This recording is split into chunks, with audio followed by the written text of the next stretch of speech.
Welcome back to another WIP Sunday, everyone. Tonight we're going to be probably a little different thing than what you usually see on the channel. Well, I know a lot different because we're going to be working on Transformers. Because next weekend is TFcon, and I got a special guest who's going to be premiering something at TFcon, and we have the Quintesson Syndicate. Hey, what's up? Get you on solo and show up what you're working on here. Oh man, the multitude of things that are going on right now. Just trimming up some feet. I don't know if you can. Oh, you can see the feet real good. All right. So I'm trying to stream it on my phone so I can see the live chat too, but my phone's lagging behind it. Hang on one sec. Because I can't see the iPad at the same time.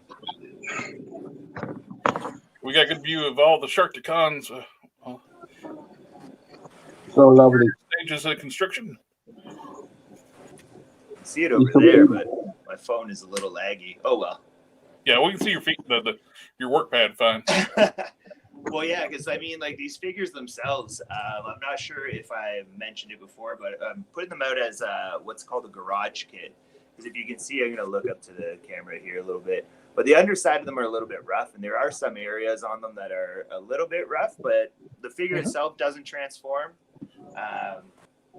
Well, you'll see them displayed the way they're going to be standing too, so you won't see the roughness at all. So. Well, yeah, but I mean, like the original. So this is the original one that I built, where the lower jaw was a little bit rough, and then what I did was I changed the orientation of the mouth. I'll show you another one, so that it's actually a lot nicer. So what I've tried to do with it is I've tried to make it nice and smooth, like it's. Yeah, so that the rough area is at the back, and you'll never see that because that's where it stands vertically instead of laying flat, and it's so much nicer. And then there's obviously, I also made the gold one as well, which is going to be a draw at TFcon. Oh, that is cool. Yeah, so it's in gold filament, printed in all the same pieces. Like the underbelly's still 2 parts. Every single piece, this gave me the biggest trouble trying to print this filament. It's but it'll be $2 per ticket kind of thing. And again, it's still a garage kit, so it's got a little bit of rough edges, but I've tried to make it as clean as I possibly could. Still has the same 29 points of articulation, and it takes roughly about 52 hours of just print time alone to print it. Wow. That's going to be a heck of a prize winner there. What was the old stuff that Transformers dipped in, like nuclear? No. What's that? What was that the golden pond they dipped in? What was that stuff called? Oh, the Golden Lagoon. Yeah, they called it something other. It's the Golden Lagoon. Yeah. Yeah, they had a Cybertronian name for the liquid. Oh yeah, that I can't remember. It's been a long time. Hey, Orlando, and hey, Fabulous Disaster. Welcome. We're all working. We got. You won't show what he's working on right now. And leave me alone. Smash. The other joining in, just talking to other customizers who work on stuff. We got Mr. B, and we're back. Oh, Mr. B, there's some people over from Papa Gord's channel. Oh, gotcha. Fabulous just said that Papa Gord sent us over. Yeah. Papa Gord's fantastic. Good friend. Mr. B. Alrighty. I got a lot of kits I've been putting off installing. Got a lot of non-F kits, some DNA kits. Not so much full customizing on figure Transformers tonight, but stuff I've been putting off for a long time to do. Basically fixes too with Hasbro. I just opened this right before the stream, the Laser Optimus Prime, and there's so much flashing on the ball joint. Every time I turn the head on my Laser Prime, it pops the head off. So I'm trying to clean that up. I was thinking about painting the eyes. I always like the yellow eyes on Prime on the toys. This one you got blue on blue eyes, and you can't hardly see anything. Yeah, you're better off painting those. But I can't get the head apart, so. which is all right because I'm going to order the sticker kit from Toy Hacks. Gives you the proper stickers for the tank. It's supposed to have like a little mural on the side, but they cheaped out and didn't give us stickers for it. But Toy Hacks made them, so I'm going to order some of those. Toy Hacks is great for that stuff. Oh, yeah. I was hoping a little better when they revealed the Scourge. Like, I don't think Toy Hacks is going to fix the lack of paint and odd choices on Scourge. No, that's where your paint skills come into play, right? Yeah, it's where it's so much needs to be done. And it's like, surely they're going to do a regular Scourge too.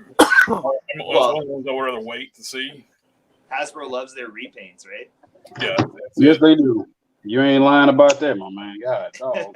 I mean, put it into any of their figure lines, and I mean, look at Star Wars.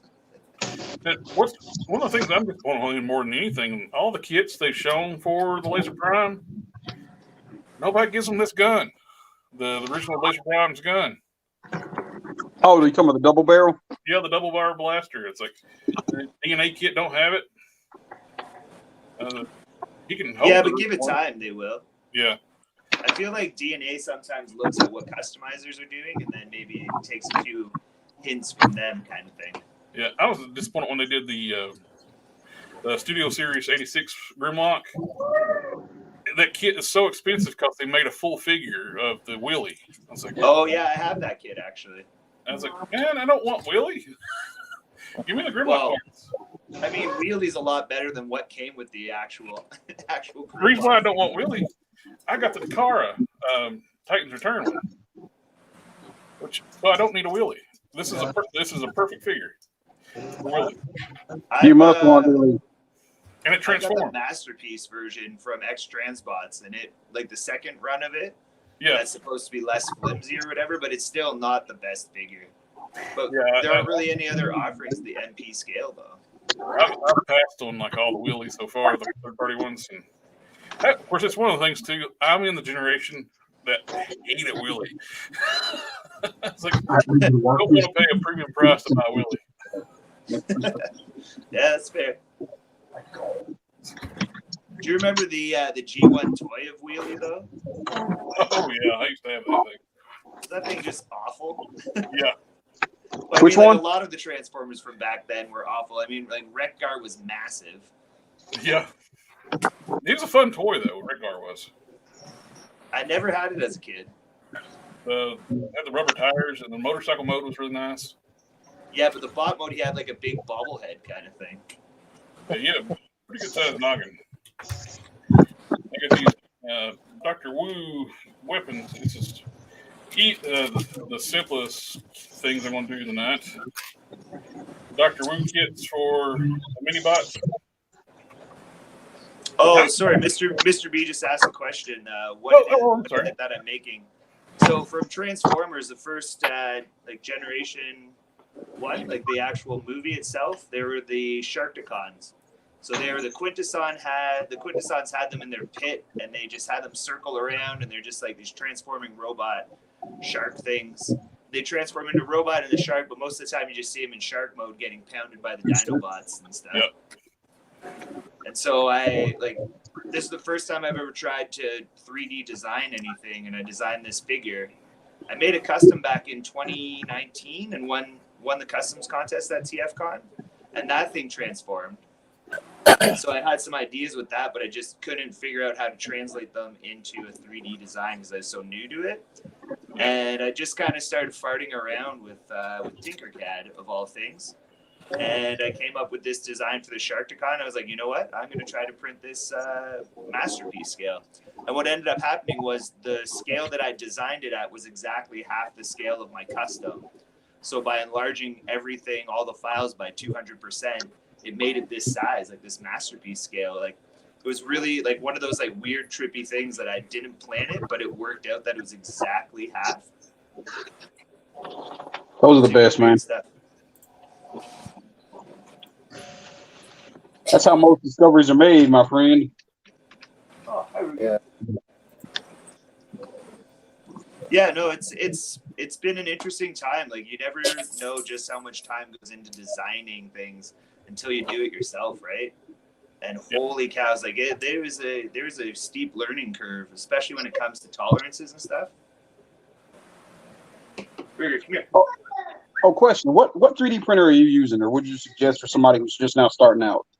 I was lucky enough that I had a little bit of help in acquiring my 3D printer, and I went with a Prusa. I did a lot of research on 3D printers, and I went with a Prusa i3 MK3S Plus. You got a price on that thing? You can get it as a kit, and it was kind of scary. It was kind of scary building it. I'm not gonna lie, because I had no idea what I was doing. Like absolutely no idea. And so building that, the kit I think was 900. I'm going to say 900 Canadian. Okay. Mr. B said pumpkin notebooks absolutely great, and are you selling them? Oh, the TFcons? Yeah, I am. I'm selling them. I've got these ones I'm making right now. I'm making them for TFcon Toronto for next weekend. And I'll be at the Madhouse Toys booth. So a little shout out to Madhouse Toys because he's a good friend of mine. So he said that I can sell them at his table at TFcon. Man, I went to TFcon Toronto one time, and it was a great experience. It's a long haul for me. I live in Virginia, so you might. Oh shit! Yeah, that's a huge haul. Yeah. But I mean, it's worth it though. I mean, to get so many people that are there to just enjoy themselves, like it's a fun time. And like the panels, I hadn't really done the panel stuff until I started doing the customs because I had to wait around to get to find out who won the customs contest for the 2 years that I entered it. And so I would stick around and actually like listen to some of the interesting panels. I got to meet some of the voice actors, like the guy who does the voice for Megatron and Beast Wars Megatron. Oh, yeah, and like the guy who killed Optimus Prime, what is it, Bob Budiansky, something like that? Yeah. And he basically introduced Hot Rod, and I mean, I tried to read his book, but it wasn't really my thing. As Transformers, a lot of Transformers fans call Hot Rod the Kingslayer. Well, yeah, I mean, he had to make everybody hate that, and then he was getting a lot of hatred for having, written the script that way, and he was like, well, this is just what they told me to do. Yeah, the dirtiest thing is when they didn't really tell Peter Cullen until he come in to read. Oh, wow. Oh, no way. Are you serious? Wow. Yeah. Like, by the way, buddy, we're killing you all. Year too. At TFcon, and then my buddy has an escape room that was there at TFcon, and he actually did a voice recording for him for the escape room. And so when you're trying to do the escape, it was Peter Cullen's voice telling you what to do and how much time you had left and stuff. It was pretty cool. Yeah. Mr. B says he's in England. Do you do PM sales, PayPal? Yeah, Mr. B, you're a good friend of Gord's. We can work something out. I can easily put one together for you. Just so you know, they're not perfect. They're 3D printed, right? So. Okay, that made more sense. It's like when I read Rolando's comment, it's like, "How's the camera chowder, Mr. B?" He's like, "Then clam chowder." Camera chowder. I was like, I was watching a stream the other night. It's like another toy channel. I don't know. Their camera would go every so often. It's like I thought that's a nice camera making a noise. Yeah, Mr. B, I would absolutely send one over, man. That's not a problem. We can work that out at any time. I'm selling them for I think a fair price, 160 Canadian. I'm not sure what that is in American, but are you euro or is it pounds or euro? You're at. Oh, he's in New York.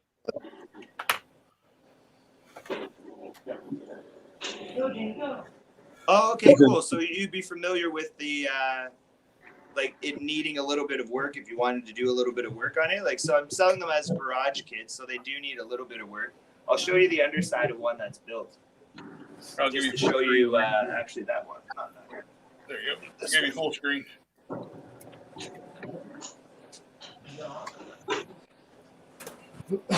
Excuse me. So I'm just trying to look at the underside here. So if you look at it there, it does have a little bit of roughness to where the supports were removed underneath. But I did try to add like their two-tone sort of underbelly to give it a different color under there. So it does look a little bit on the rough side. And then there's some areas that are, slightly rougher. But I've done my best to print most of it. Like I changed the mouth, the orientation of the lower jaw, so that's nice and smooth underneath. The original one was a little bit more rough. I'll show you the difference here. So originally the design was printing where this was just sitting flat, and so it was creating all those same sort of ridges, and I really didn't like that. So I repositioned the part on the print bed. But just to give you an idea, here I'll move my camera around just to show you some of the stuff here. Like I've printed a whole bunch of lower arms. A few of them are broken there. There are more to be worked on, and then on the other side here are all the little parts to the hand. So there's about 29 points of articulation on the whole entire figure, and it takes about 52 hours to print one whole figure from all the parts. And that's if, things don't break and trying to assemble them and they kind of crack. And then working with the tiniest of hinge swivels. This tiny, tiny little thing. You know what? Taking all this into consideration, that is a fair price that you're selling them for. Yeah. Oh God, they're very fair, man. Very fair. Look at the conversion to 118.98 euros. Yeah, they're not perfect, and I thought about it. I've thought about the price a whole bunch of times, and then you've got 55 hours per figure. That's a lot of work per figure. Well, plus assembly too, right? That's just print time. That's just print time. Yeah. Yeah. So I mean, some people may not view it because and I've had criticism like, oh, it doesn't transform. I'm like, yeah, but I'm just new to 3D printing and I've never done this before, and here I am. I've made my own action figure, and I learned it in a month, I think, and it's still I had to refine the process as I was making it too. So yeah, but the shark mode is a more popular mode, anyways. So. Oh yeah. Yeah, that's what I was thinking. There's not many people that play a TFcon in robot mode.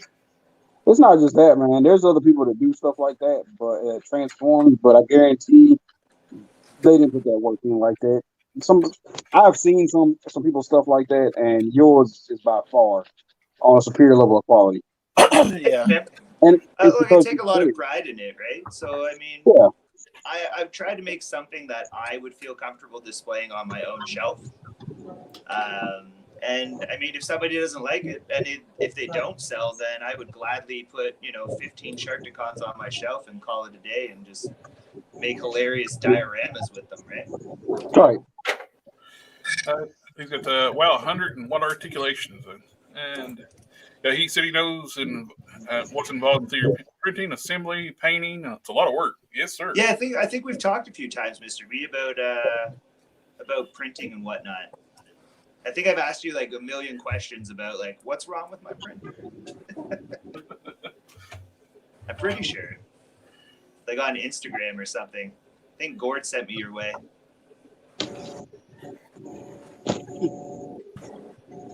But even to put it in perspective, I'm shaving down this tiny little peg with my X-Acto knife so that it will actually fit through the ball, the actual joint. I don't know if it's hard to see. So what I heard is you putting in that work. Tiniest little thing. And I learned about, printing orientation in terms of part failure and stuff. It's an interesting time trying to figure out what's going on when something goes wrong or something doesn't print right.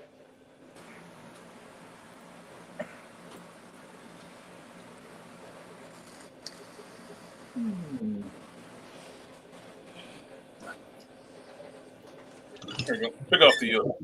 I'm going to chance it. I'm going to put a little bit of background music on. It's I know that I put it down low enough, and we always talk, so I don't think that guys who try to copyright the free music on StreamYard. Oh, okay. So somebody tried to copyright all the free music on StreamYard and then trying to strike people. Oh God. Yeah, Mr. B, you're right. They totally could make a jig for it. that's just time I don't have. These things have to get done, and it's just part of the. I mean, I could also try printing them without the what's it called? The raft, like around the parts, but then I run the risk of it not sticking to the print bed, and not exactly the. I really don't know 100% what I'm doing. I'm still very new to all of this. Like I said, I've been refining the process as I go, and little things that come up here and there, or you think you're assembling a part right, and then all of a sudden, you're hammering the part back together, and then it just snaps. So like I have to reprint 4 of these arms because 4 of them snapped. But you got some nippers. Oh no, I've got those too, but like I'm kind of meticulous when it comes to this stuff. So like I really want it to be a certain way, otherwise like I don't know, it aggravates me, like if it doesn't look right. Right.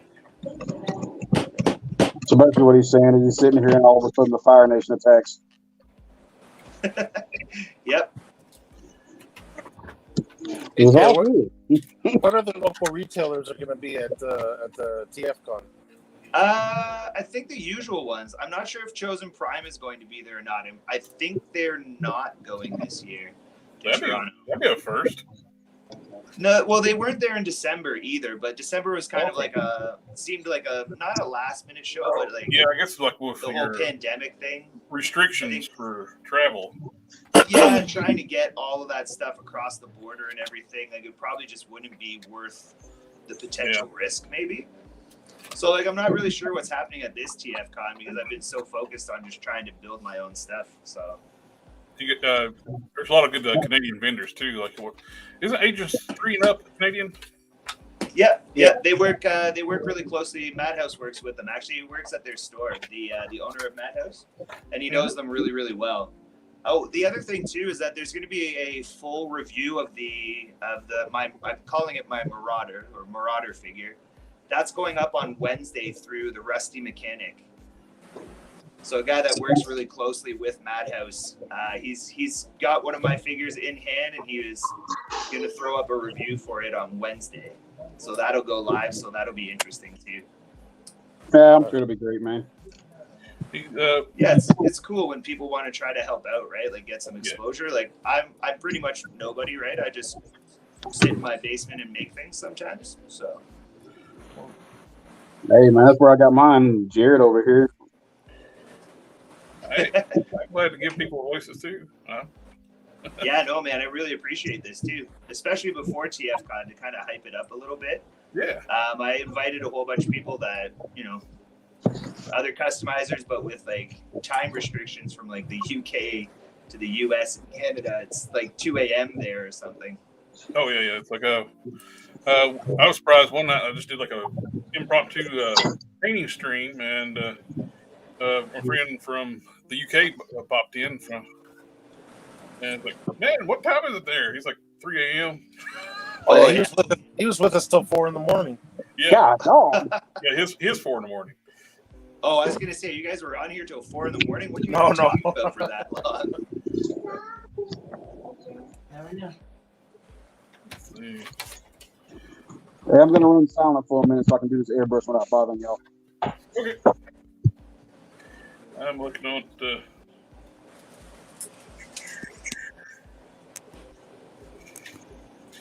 these tiny, terrible instructions. Like put this in combined robot mode. Clam chowder. I actually really enjoyed clam chowder up until I somehow just no longer milk ingredients no longer agreed with me. I like them, they don't like me. I have had clam chowder and I couldn't tell you when. So I used to love it as a kid. that's me. I love like a nice grilled cheese sandwich. Yeah, I couldn't remember the last time I had it. I guess I was. I don't know what age I was last time I had it. I used to get it all the time. The little crackers float in your soup. Drop those in there.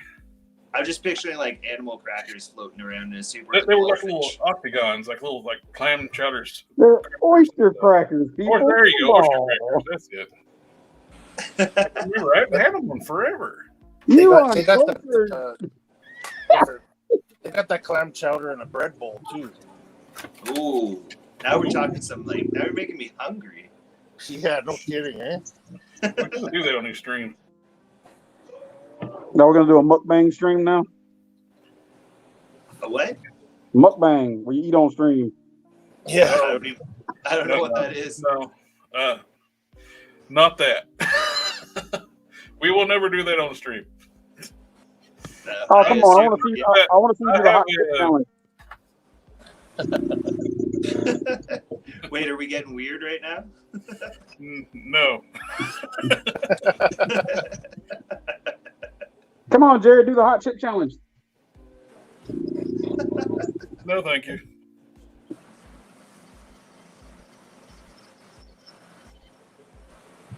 I have a severe case of misophonia, where sounds enrage me, and chewing is that. Oh. Yeah. So yeah, it's a. Oh, you don't want to see. There's another Canadian legend for you in the, Yes, in the chat there, Papa Gord. What up, Papa Gord? And it's like, it's just an irrational rage of hearing people like chew and smack their lips. Well, have you ever watched those videos, those ASMR videos of the people? No, those are made by the devil. Oh, jeez, they're so annoying. ASMR, yeah, that's what the students all like listen to. Dude, so that But means they can listen to that stuff for days, though. I don't understand. If you ever mess with me, I got something I'm gonna send you now. Now I know your weakness. Okay. Just remember, I can also do this.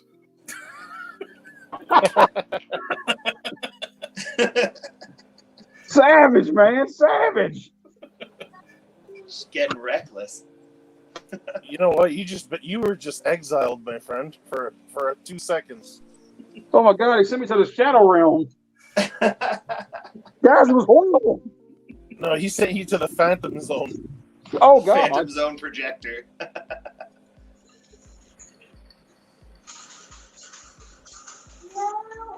So, not any reason I look at instructions anymore. Transformers are a lot more delicate than they used to be. Well, I mean, their plastics that they use are nowhere near as robust. They used to use metal in their stuff too. Hey man, I almost you saw for the Beast Wars. They even talk about that die-cast metal construction. It's a walk hard, man. Yeah, Jared makes some awesome stuff. Thanks, guys. I don't know much about things, but I just kind of MacGyver it. You guys remember MacGyver? Yep. Well, they had that rebooted series there for a while. Oh, really? I didn't Yeah, know about that. Pretty good. CBS put it out. They made a point in the very first episode to destroy 2 Ferraris, a 308 and a modern one. Ooh. So now we're getting into one of my other interests, which are cars. Oh, mine too. Yeah, but you're probably gonna laugh at my interest in Hondas because you're the like old school sort of muscle car type thing, maybe. I like it. Well, I like the muscle, but there's different stuff people like. I don't discount anybody's likes in vehicles. That's awesome. Well, I figured you would, but yeah, no, I have Hondas have always been sort of my jam. So my summer car is a 1995 Honda Del Sol SI.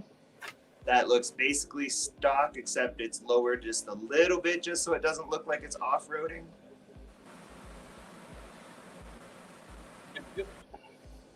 One of the things I've gotten older too, I appreciate more of the sleepers.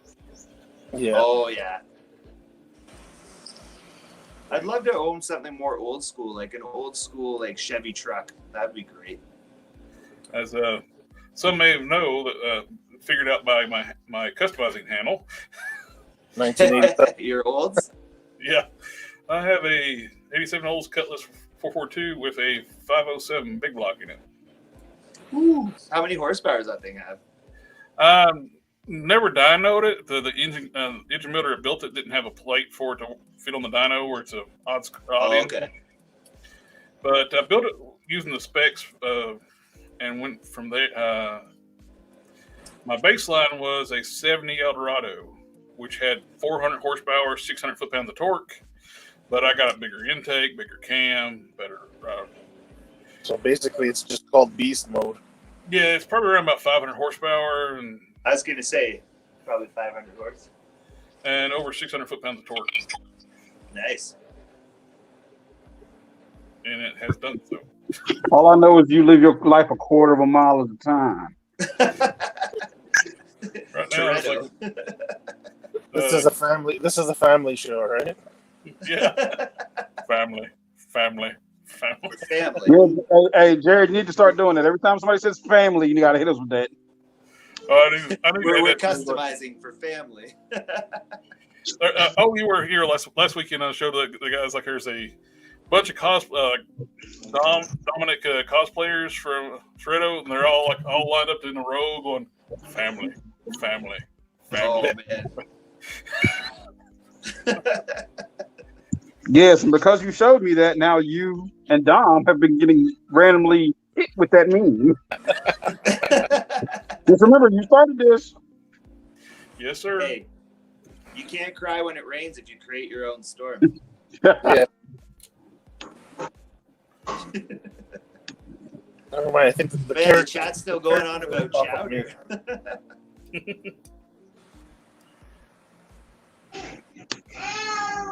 I gotta say it right, man. It's chow da. Chowder. Oh, New England, yeah. New England clam chowder.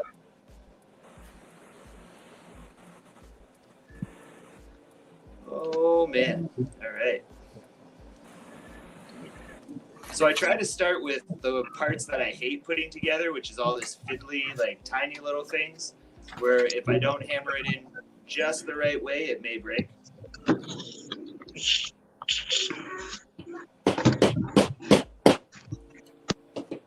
And then it works, and I'm like, all right, next.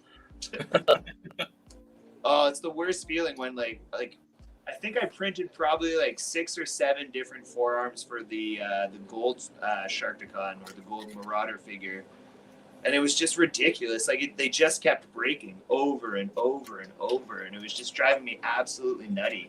For some reason, that filament, the silk filament, was just a pain to print. I never experienced anything like it before. Well, this is something. I don't know. It seems like you had like a part. It looked like this. Yeah. The little loop. Oh, one of these things. Yeah. Non-F little sells hinge these swivel. in like non-F sells these in like packs. Yeah, but then I'd have to design around it when I could just print Right. my own at home. For, Exactly. It's like I was wondering if that like 4 cents a gram kind of thing. I would I assume mean, the other thing I could do is I could mold and cast stuff, but yeah. It's kind of fun to be like everything came off the 3D printer. It's kind of like the novelty of it all, right? I watched what's it? The Craftman. He was able to make he's awesome. Yeah, he's absolutely awesome, and he's got where he can do he's got little injection molding machines. Yep. And he can make molds, like temporary molds with 3D printing. Where you Yeah. I thought about that too, about just taking one of the 3D prints, sanding it all perfectly smooth, and making all the parts like incredibly perfect, and then making a mold of that. But the process is just it's lengthy.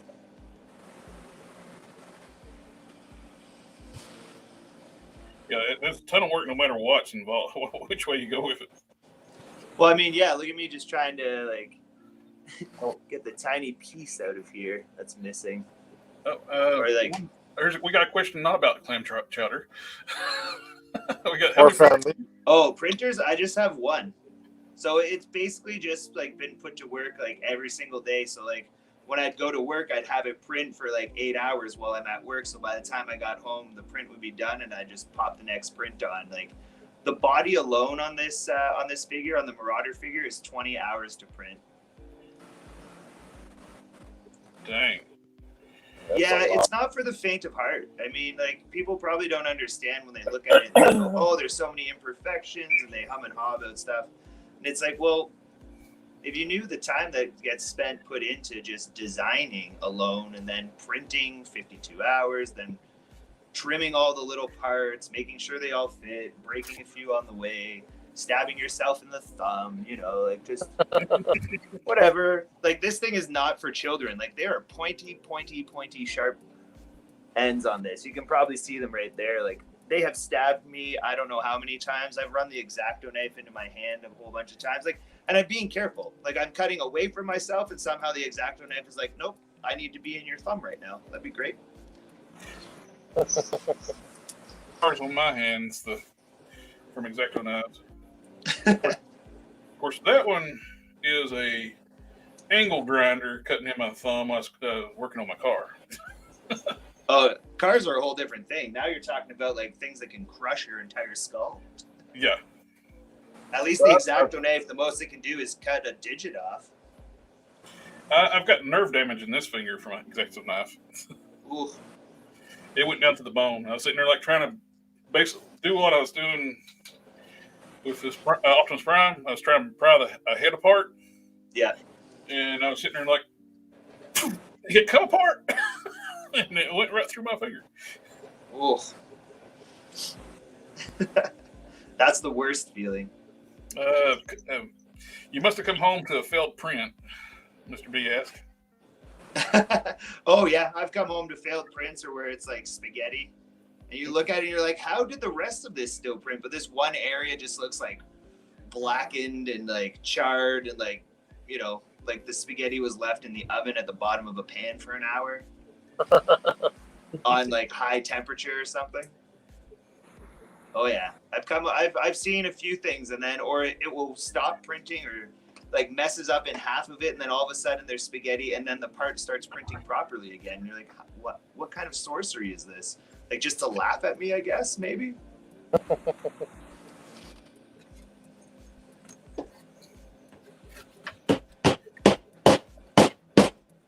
Woohoo! No breakage. Oh. Ooh. Rolando said he run the top of his finger through a meat slicer and had to had it. Oh. Yeah. Oh. That is a tough one. That is not for the faint of heart at all. Okay. Was trying to get the Green Goblin to fit into a spaceship in 1999. Oh, question is, did you get it to fit?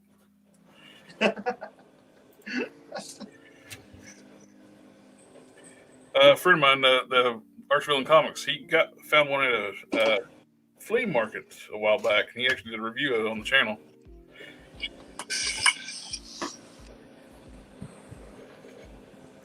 I broke down and I got tired of trying to not be able to see these tiny instructions. I got my readers. Oh, are you still working on the on taking that Optimus Prime apart? No, this is something else. I got to return these two. I forget what classes they were called at the time. The smaller bots. They're not. I guess they're legend scale. Oh yeah, like kind of like the 4 class or something. The battle chargers, like ones where they got the 2 robots turn into one combiner. Oh, okay. Yeah, I know what you're talking about. Yeah, not Titan's Return. It was the Power of the Primes. Okay. Yeah, I know exactly what you're talking about. Battle Trap and Road Trap. Or like the one that had it was like a helicopter, I think was part of it or something. Yeah, a helicopter and an SUV. Yeah, I think I had that, and then I tried getting rid of it. I think I sold it off when I sold my Power of the Primes, like combiners and stuff. You guys have combiners? Yes. I did. I'm gonna make a whole army of combiners. We lost your host. Wait, what? How'd that happen? I kicked myself out the stream again. What just happened? We lost them? This stupid mouse. This button here on the side and right next to your thumb when you grab the mouse, it kicks you out of the stream. How are we even still here? Well, Smash is a co-host now. Oh. So you've chosen your best friend, I see. You know how I kick myself all the time, and Hulk Smash has never kicked himself out. He doesn't have that same button problem. No, Hulk don't smash himself. Well played, sir. Well played. Yeah. I see how it is, Jared. Dom's your best friend now. Now, I've known the guy for like, what, 15 years? Has it really been that long? Yeah, it's been a while. It's actually probably more than that, actually. Listen, Dom, I told you, I'm trying to do my thing. Stop messing me up, man. You're supposed to be on my side here. You're Canadian. As far as I know, you guys are like docile. What did I tell you about me and Jared? We're family.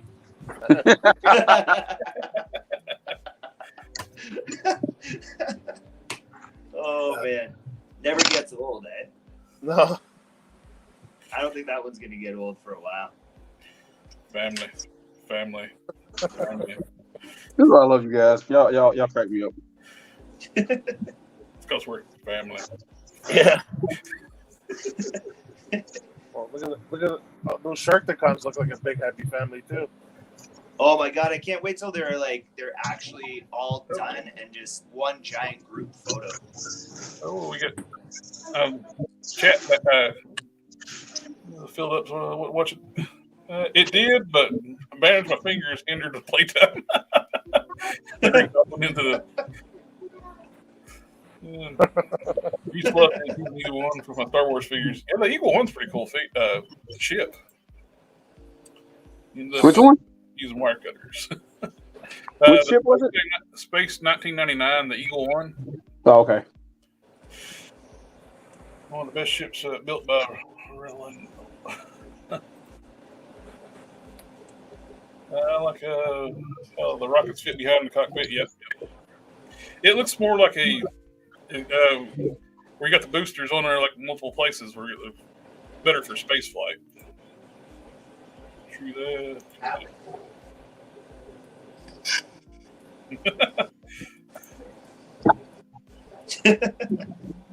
Wars figures it was tight in the cockpit, yeah. Plus, like the Star Wars only had like 5-point articulation too, the arms up and down and the head turn. Have you guys seen the new multicolored Star Wars retro figures? No. I think they did a prototype recently, and the most recent one that came out around my area was the Chewbacca. 5 points of articulation, but every single part is a different color, brightly colored. Huh. Why? I don't know. It's some kind of throwback to a prototype, maybe, or something. I don't really know. Oh, okay. But they seem to sell out like crazy, so quickly. Not that I'm looking for one, but I don't know. My area, there seem to be there are at least 2 or 3 scalpers that as soon as Toys R Us posts that they have something, I don't know what they do for a living, other than maybe living under a bridge, but they go right over to Toys R Us and take everything. Everything.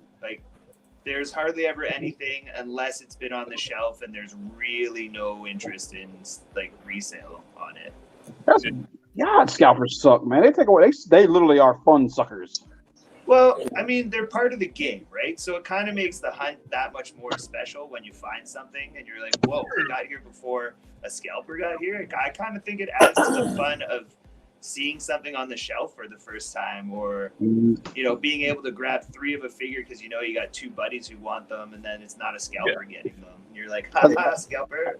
As a parent, I had some dude get mad at me I did the review of the Cobra Island Vipers. Yeah. Well, it's a troop builder, so I bought what they had. And I hooked up one of my friends up with that live locally too. We have a local scalper as well. And I beat the scalper. So me and my buddy got the Vipers. And the dude's like, well, you could have left one on the shelf for everybody. Somebody else. I had that happen once too with remember the Clone Wars Ahsoka? Yeah. That figure, I remember going because I used like some kind of online tracking tool or whatever, and it was working. And so I went to just before work. I went over to Walmart. Ooh, got that in. And I picked up I think 6 of them. There were 2 guys there, and the one guy said I need this many. The other guy said I need that many, and I said, well, I'll take whatever's left because I've got a whole bunch of friends looking for them. And I remember walking out of the place, and this guy came like chasing after me, and he just started ripping into me. He was like, "You're gonna sell me one? You're gonna sell me one?" And I'm like, "Wait a minute." I recognized the guy from a different store when he was looking for a different exclusive at a different Walmart, and he was so rude to the employees, and he was rude to me then too. But he didn't remember who I was. So I just kind of didn't say anything. I got to the register. He's like, well, you're going to sell me one? You're going to sell me one? And I just turned around and said, sorry, they're all spoken for. And then he stormed off to customer service, like going like crazy. It's like flipping out. But I was like, well, I guess you should. Yeah, there's a husband and wife around here that gets all the Joes. They're, okay. I remember I posted like, hey, I found these at my local Target, yada yada. Then I got hounded by Joe collectors are crazy.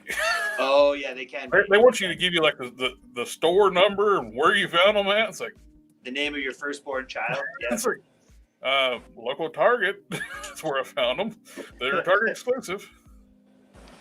I'd rather not dox myself like for you to find a toy. Yeah, remember when movie cable came out from Marvel Legends, and you came over to Brampton to collect a bunch? Oh yeah, and that guy, I walked past him, and then he went on one of the forums or something, and like yeah, he said you ran to the toy aisle, and you're like, I think he was surprised when you answered. You're like, actually, that was me, and I actually was just walking.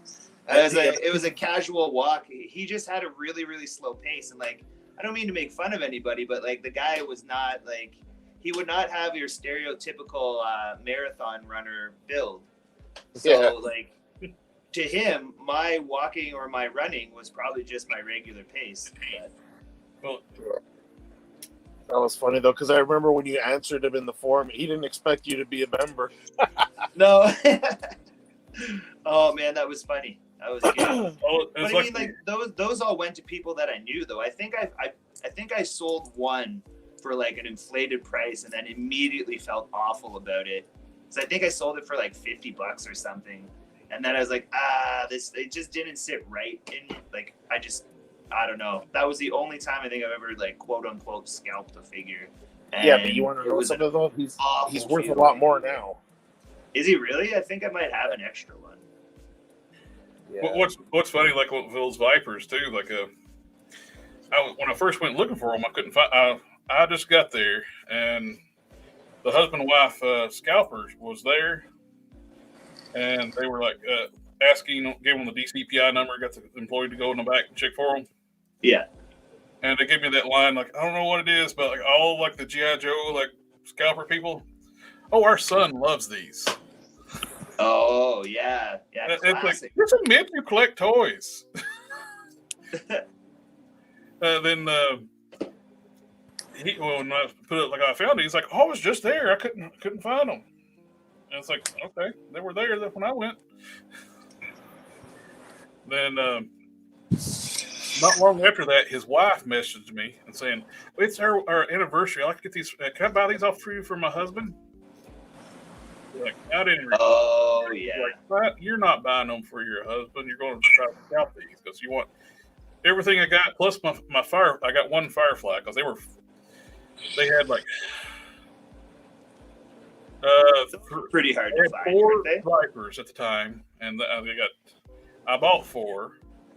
I kept 3. My buddy bought one off of me. I get what I paid for it retail. Yeah, and they want to buy all three of my Vipers. Well, actually, I want to buy all 4, and my Firefly would have left me with no figures. Are you serious? Yeah. I was like, no, I didn't reply. Because I remember you from when you said these were for your son. Oh yeah, I had one guy. I put the cable figure up for retail, like maybe like 5 cents more than retail. I just rounded up the dollar to it, and the guy messages me, and he goes, "I'll give you $20 for it." I'm like, "You want me to lose money because you can't find the?" I don't understand. Yeah, I had that happen one time before. I worked conventions for a while, selling off my extra stuff. Like it used to be like I'd buy when stuff was more affordable. You just buy the case and sell off the 2 extras that come on the case. For sure. I still do that. I ended up having like a surplus of figures one time, and started thinning down my collection a little bit. And I still have a huge collection. And during setup, one of the people working in the convention asked me, like, "Can you sell this figure for me for less than retail?" Like, no. Yeah, why don't you pay them a little bit of money too on top of it? Yeah. You mean you don't pay I'm not people going to to take take a your loss figures on away? a figure. And that was one of the first figures that sold once it opened up. Wow. Ah, well. I'm not going. I mean, there's always like this darker side to everything, right? Like collecting. Oh, to see you, Mr. whatever B. it is, but... Jared, look. Yeah. Thanks, buddy. Yeah, sure. I'll have to make some more. They're a little bit of a fun adventure to print, but yeah, I can hook you up with a couple. Ship them out to the UK. Is he in the UK or New England? Or no, maybe no. Mr. B might be in the States. Are you in the States, Mr. B? Yeah, I think he's in New England. Okay, sorry, wrong. Okay. Yeah, New England's different from England. Thanks, guys. Thanks. Now, thanks for making me feel real dumb. Well, no. I thought he said England too. So, well, I was just thinking that'd be a lot cheaper shipping. Yeah, man. I'll make a couple, and once I get past this TFcon, I don't have to, be up all night printing. Like I think the teeth, when I print them, I made one file to print 11 sets of the upper and lower teeth, and it said something like 18 hours for all of them to print. I'm like, yep, I can set that and forget it, and then come back in 18 hours. Sure. It's like the smoker that I bought. Oh yeah.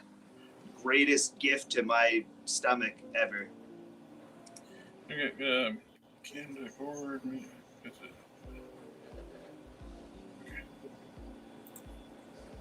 Definitely no rush. Okay, cool. Yeah, he's busy right now with getting these 15 ready for TFcon. Oh, Rhode Island. I have some family in Rhode Island actually, and Mr. B's real close to me, so I meet up with them sometimes. Or not Mr. B, sorry, Gord. Papa Gord's close to me. Great guy. Oh yeah. Oh, come on. I remember. Sorry, I had to eyelash my eye. Mr. Papa Papa was on the sit rep with what's his name? Patriot Prime. Oh, okay. That was a fun place. What? What was that? What the? Somebody remixing over there? The sound of one hand clapping. I think that sounded like one toilet flushing.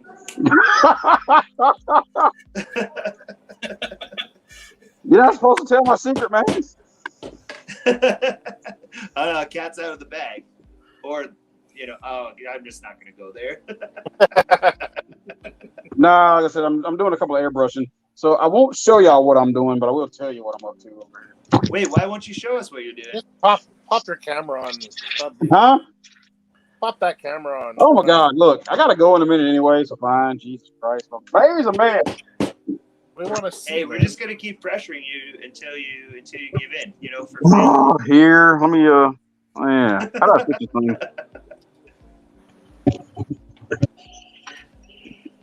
All right, here. God dang. I picked up. I'm kind of irritated. My buddy Jared showed me that somebody copied my goddamn Baroness Oh, after giving copy me like all your fucking hell about style it. or what? Oh, they were like people like try to like. He made a sexy Baroness with cleavage showing. People are like, how dare you sexualize the Baroness and yada yada yada. And now people are making Baronesses just like. So maybe So now more of I'm the gonna bear. one up what I did. Yes.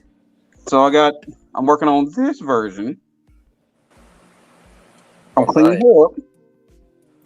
I've got her a nice jacket. Okay. If I want to, I got coat accessory, sleeves, and I'm about to put some goddamn work in. So I like how it's not just work, it's goddamn work. yeah, I'm irritated. Damn it. Wait, what's got you so irritated? I mean, don't down me and then basically duplicate what I do. Well, of course, you know. Hey, you if know you've how got people imitating your work or people hating your work, then you're doing it. flattery. Well, they say, right? Like every time you're doing something right, there's somebody who's going to have a negative opinion about it, and there's going to be somebody who's going to copy what you're doing because obviously your idea is good enough that they're like, I like that, I want it. Or somebody's going to accuse you of copying them when your custom looks nothing like theirs. Oh, I remember that from that one customizer who like criticized yours. He came at me like in the group being like, I wanted to know what you would do about it. I'm like, why would I do anything about it? They're nothing alike. And then he got all like uppity with me and like self-righteous and stuff. And I was like, okay, dude, bye. You're the weakest link. Yeah. And I kicked him out of the group and he got all mad. And I was like, well, you're a jerk. Like, what? Like, you're just causing drama. Like, he was part of the admin team because at first the guy was all right. And then all of a sudden he just like went nuts. Like, everything was a fight. Everything was this. And like, oh. I heard a lot of stories about him, man. Yeah?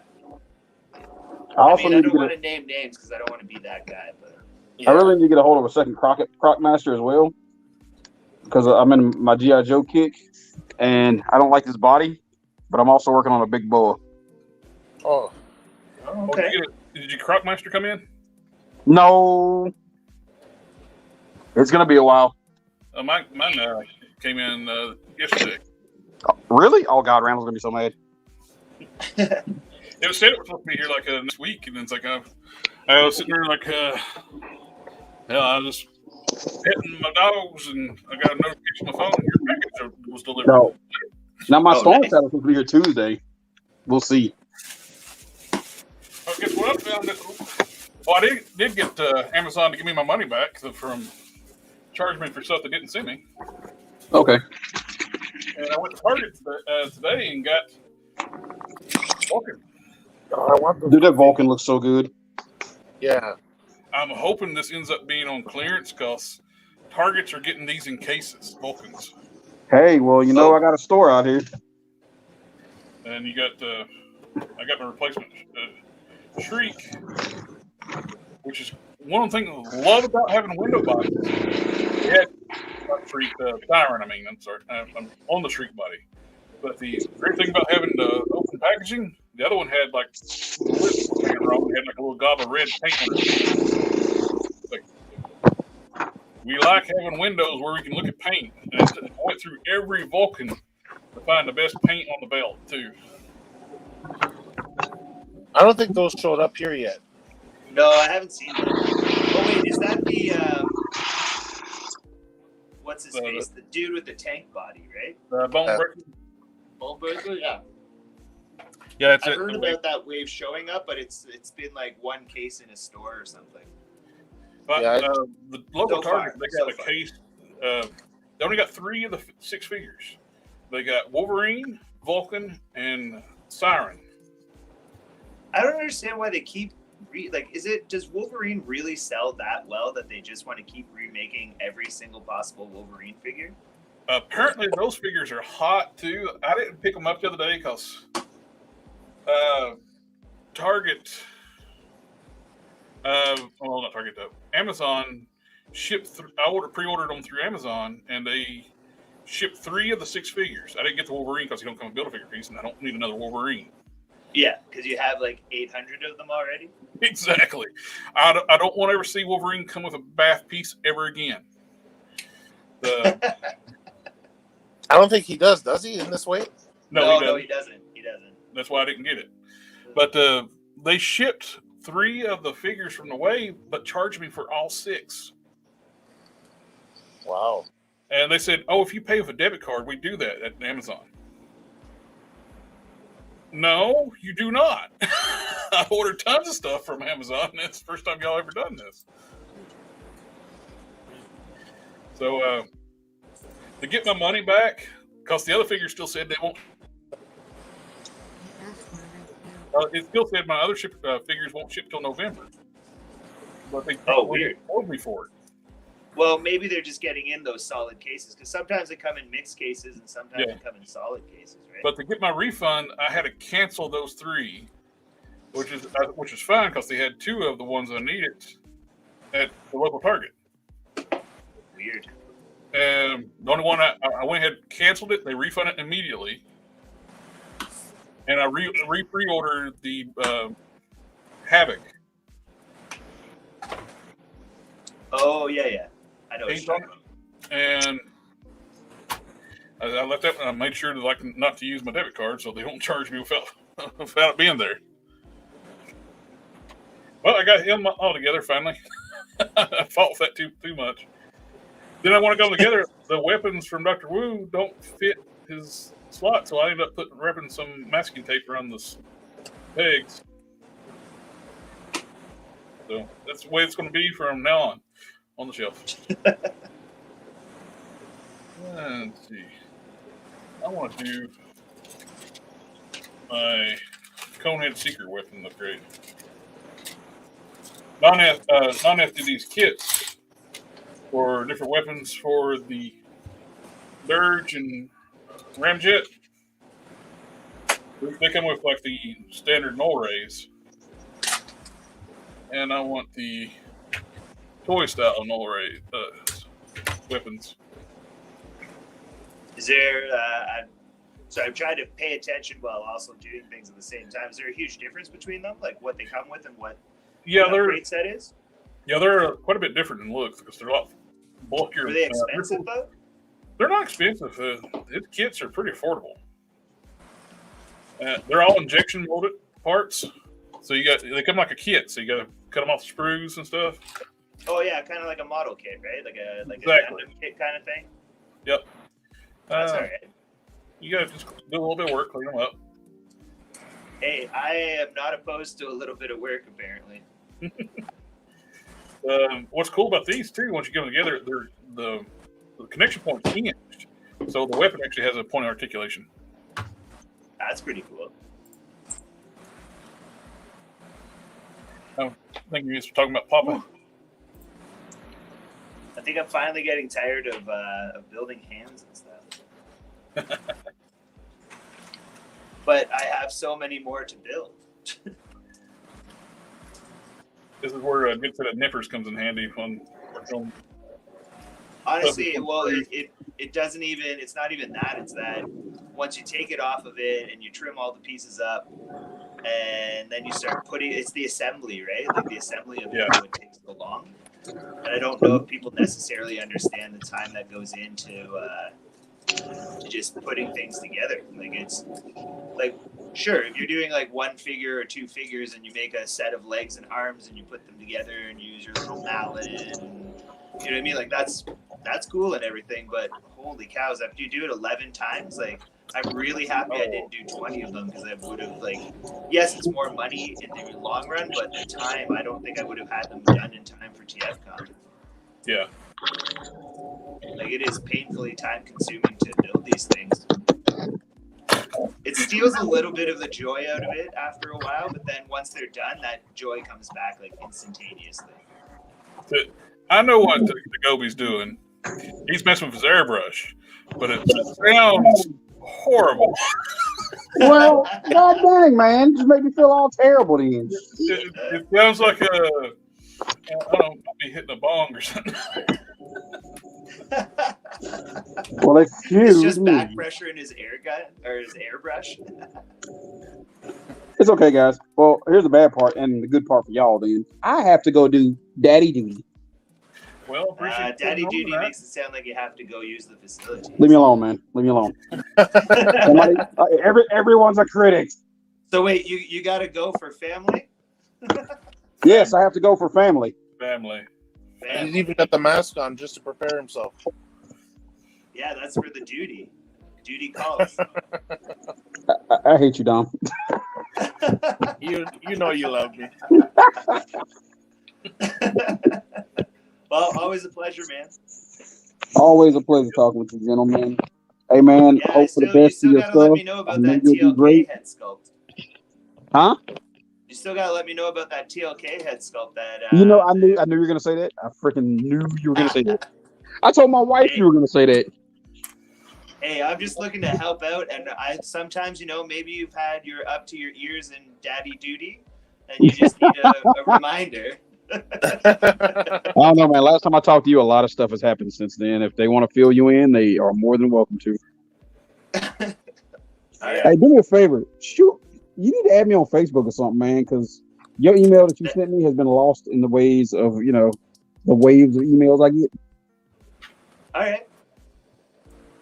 So I'm not gonna give you my No information on the stream. Jared, could you please pass it on? Because if I say my name, everybody and mama gonna look me up and I'm gonna be upset. Oh, I got your contact information in your Degobi custom. All your Degobi custom contacts are in the description below. Oh well, he's allowed to actually hit me up on my personal. Oh, okay. Thanks, cool. man. Hey, thank you, bro. Well, he just found me the other day on. It's like, are you cool? Yeah, I was surprised Dom didn't have you on there. Oh, okay. So you guys take Facebook, Yeah, we'll figure it out. but you guys have a wonderful night. If I can get him squared away, I'll get back on. Yes, sir. All All right. Good If luck not- with it. We'll get you back on. Me. Hey, have a good one. So you All take right, care, see you, buddy. take care of your little one. All right, bud. I'm gonna tell him Uncle Jared said, "Hey." Hey. I'm actually wearing orange right now. Oh, 2 for 1. Nice. I love it when things actually go like somewhat to plan, or you do something and all of a sudden it takes care of a different problem. Yeah, some of the things you get when these non-F kits too. Sometimes you got to clean up the injection points. Oh yeah, like same thing for like the model kits, right? Where you sand down the edge a little bit, just to get off like the spurs or the sprue marks. Yeah, you can see where the plastic goes into the molds. Like there's a little, I guess like keep the little pockets to keep like air bubbles from forming into the parts when it's been run. Yep. Injection molding is a crazy thing. I used to work at a plastic molding factory where they make buckets for like cat litter and stuff, and like all kinds of food products and things. Mm-hmm. So it was an interesting to see, like when they just shoot out of this giant machine and the arms coming down with like a ton of pressure. I remember they had this one guy there because there was a lot of temp workers, and the one guy, I guess from whatever country he came from, he was an engineer. So when he saw a problem with the machine, his instinct was to go into the machine and try to fix it. And they kept telling him, like, don't go in there. It would pass this like gate. And it was when the arm was cut, like the arm would come down. So the arm was coming down from the machine and it would drop the buckets. Well, sometimes the bucket would get stuck.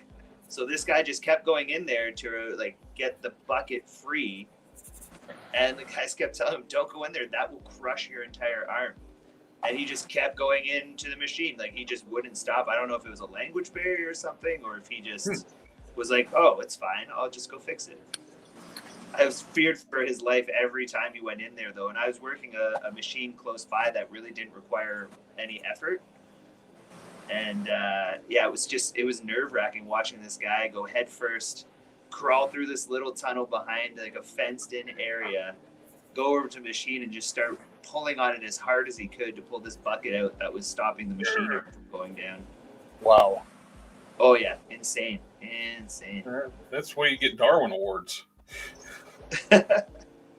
Well, would you get it, or would it be a family member who'd have to pick it up for you? Well, a Darwin Award is 2 different things. It could be either ends your life before you can reproduce, or it ends your ability to reproduce. Fair. That's fair.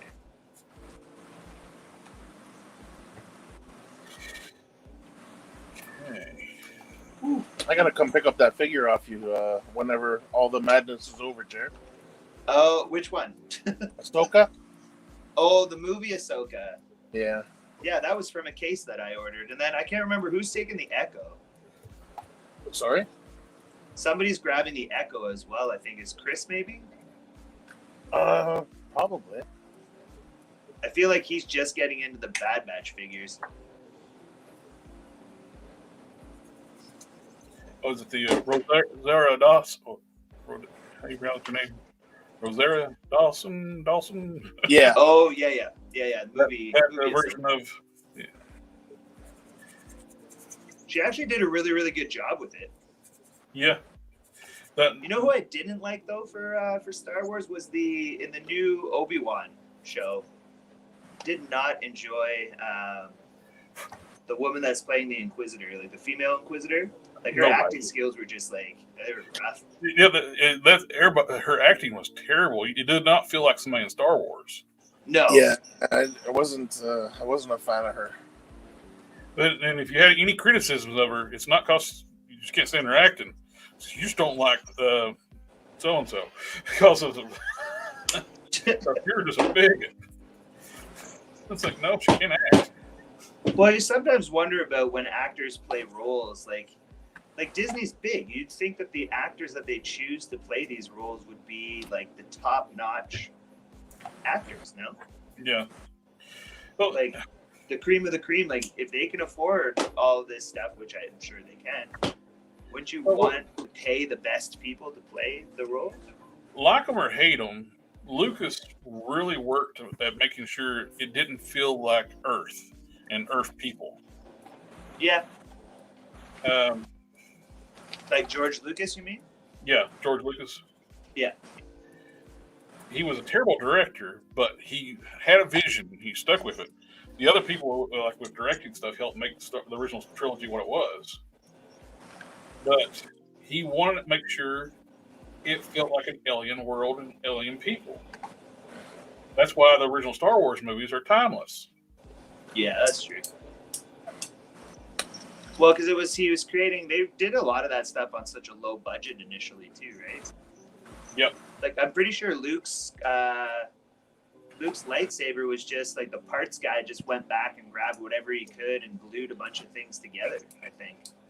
Yeah. Like that's kind of the fun of it. Like it was kind of magical that way. Well, even the blaster, the way they made the Stormtrooper blaster, I heard was like just a bunch of junk they put together. Well, they used actually vintage firearms and just added some stuff on top of them, like some rare firearms. Yeah. Huh. See, that kind of ingenuity, I think, is what's lacking today when they can just CGI everything.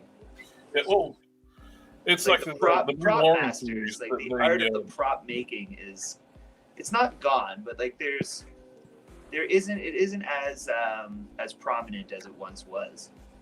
The chase scene, I didn't even finish up Obi-Wan because it's just the acting on it, the story was terrible. I was like, yeah, but the last episode's totally worth it. I'm not going to spoil it for people because that's not my jam. But like the last episode is worth. It makes up for like the other ones where you're like, what is going on here? Obi-Wan should have had no interaction with child Leia. Yeah. The chase scenes too, like the mercenaries chasing her in the woods. All they needed was to add some Benny Hill music. Yeah, I know. That was so fake. Like you could tell that they were. It's like, what the hell are they trying to do? All they have to do is reach out their arm and grab her, and they would just like fall over. Yeah, I could just picture it. They should have had something epic too, like maybe like have them take out her royal guard and kidnap her that way, not just like she's in the woods and they check a horrible choreographed chase scene. Yeah, make them actually seem like a threat, not just a bunch of dudes just kind of like that can't catch lumbering through the wilderness. Yeah, a bunch of incompetent idiots that can't catch a slow-moving small child. Well, the other thing too, I mean, like, I don't know. I've seen a lot of like Star Wars fans just try to rip apart every little tiny thing. Like, Oh yeah, I think what they lose sight of sometimes is that their target audience for a lot of this stuff are not the old school fans. They're trying to entice a new generation of kids to watch Star Wars.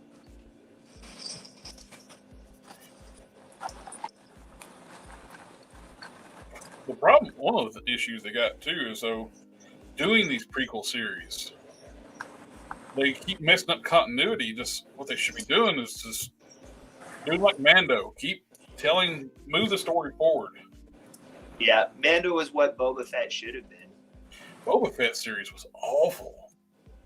I didn't mind the last episode.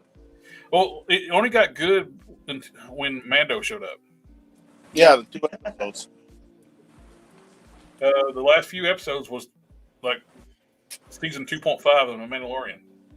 Oh yeah, that's right, because he fights Heavy Mando. Yep. Forgot about that. I got to rewatch that. That was kind of fun.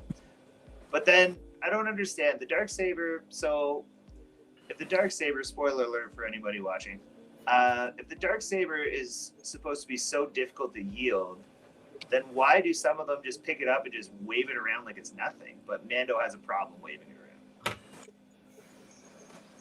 I don't know. But I actually like the ideal. They've ruined it in Star Wars. It used to be like you think, what's the big? If you got the Force, they've changed the Force powers too so much over the years, like what it can and cannot do. Yeah, but they should have made the lightsaber where only a Jedi can use it. You got to have the Force to actually channel the power. The power to actually hold it up and wield it. That and really, you think about it, it should be like a way to activate it because. But then what would happen to those Padawan turn learners? on a laser and it stops 2 feet out. Right, but then if you're one of the Padawan, how do you put your lightsaber together if you can't wield the parts to, you know what I mean? It runs into a little bit of difficulty there. Well, one of the things too, though, the crystals inside the lightsabers are living into these. That should be one of the reasons why you need to be a Jedi to use it. You communicate with the lightsaber. Oh, I didn't know that part. So that's probably not known to a lot of fans, though. The reason why until today. The reason why the Sith's lightsabers are red, they make the crystal bleed. Now is that part of like comic lore? No, that was set up to be general lore for the lightsabers. Huh. I don't think that's common knowledge, though. I didn't know. But who knows with Lucasfilm, though. Well, also, Kylo Ren's, everybody was wondering why Kylo Ren's lightsaber acted the way it did. They're saying because the crystal was broken. Really? Yeah. Makes sense. If the crystal's shattered, it would be unstable like that. Or cracked or something, right? Cracked, yeah. Yeah, that's what it was. They could actually work with that too. Like when he was trying to corrupt the lightsaber crystal, the kyber saber crystal. Yeah. And he cracked it. He went too far. But making the Death Stars like cannon be powered by a kyber crystal, that was stupid. That's fair. So the Death Stars are basically a giant lightsaber. Oh, movies. So, random question for you: have you seen the video yet for the new what's called Masterpiece Skyfire Jetfire? I have. I didn't watch the video, but I've seen the pictures and everything on it. What do you think? I got Fans Toys Phoenix, and I'm sticking with that. Yeah. How much was Fans Toys Phoenix when it was like original retail? I can't remember. Was it a few $100? It was like $200 or something like that. Okay. But I bought mine through Chosen Prime, and they got their great reward system. So I had like $50 in Prime points built up. So I got mine for like $150. Nice. So I'm not replacing mine. Yeah, I never picked it up. I picked up the Siege Jetfire, and for me, like at the time, that was good enough. But I've put in a pre-order for the Masterpiece one, the new one. The Masterpiece is a beautiful figure, but It's gorgeous. It's gonna be pricey though. yeah, I just don't feel the need to spend and replace Phoenix when Phoenix is gorgeous. Okay, which do you have a version of Springer in your collection? I do. I got Fans Toys Apache.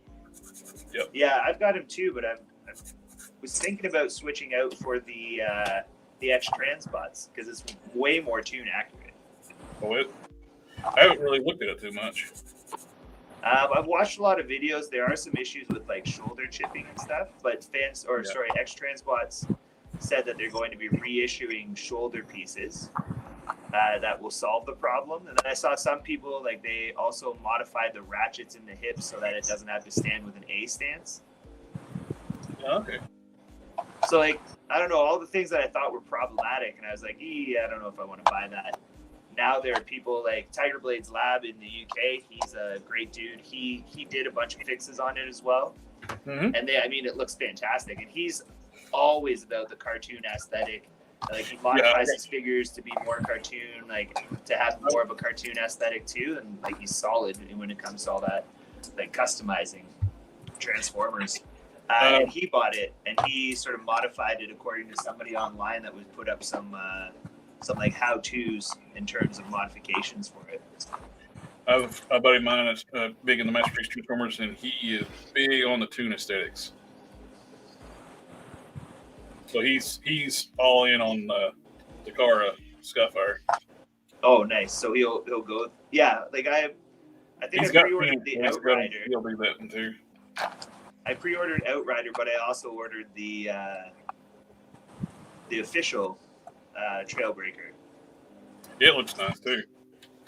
I know. It's hard when like even with the Fans Toys Tesla, I ordered the Jansen as well, and I have both. But it's like, how do I can't just keep doubling up on all these figures. It's just so bloody expensive. When they come up with a better version, I actually started a second Autobot shelf. Oh, nice. They end up coming out with better versions. Yeah. So a lot of times, I'll split the characters up between the two shelves. Oh, okay.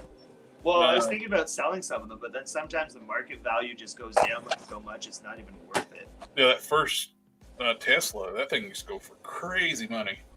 Oh yeah, I remember a guy I think I offered him $150 for it. It was before it really shot up in price, and he just like shrugged me off. He's like, "Come back at the end of the show," and like he was just being rude. And I was like, "Okay, like I know you want like 200 or for it or something, but like 150 was a decent offer." But then the guy was just super rude, and then. That thing, I'm happy I didn't end up buying it because it had so many problems with like plastic chipping and cracking and horrible faces too. Oh yeah.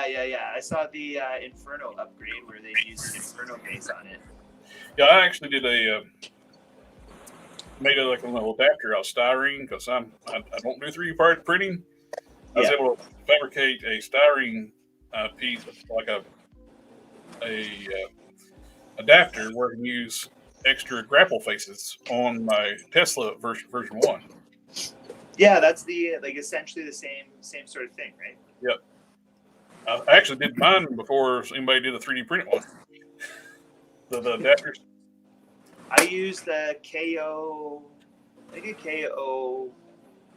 Inferno as the face for my. Which figure did I use it on? I think I used it on the Sharkticon that I built, and I used it for the what was the other one? Autobot X, I think, as well. But I made a mold for the Autobot X out of Ultra Magnus's faces, and then I modified the face to be angrier, like the eyes to be angrier.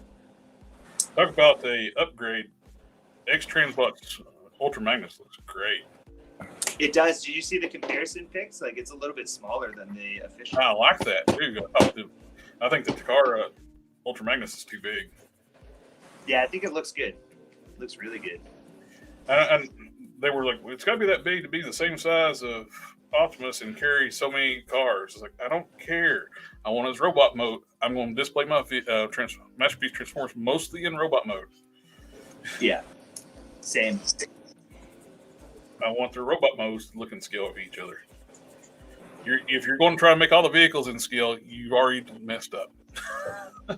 Okay, so question for you: which do you have?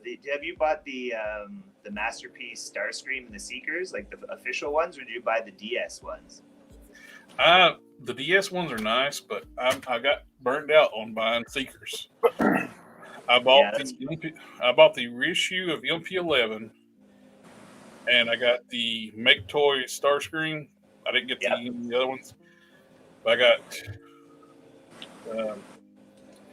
I got so many Seekers on the between the MP3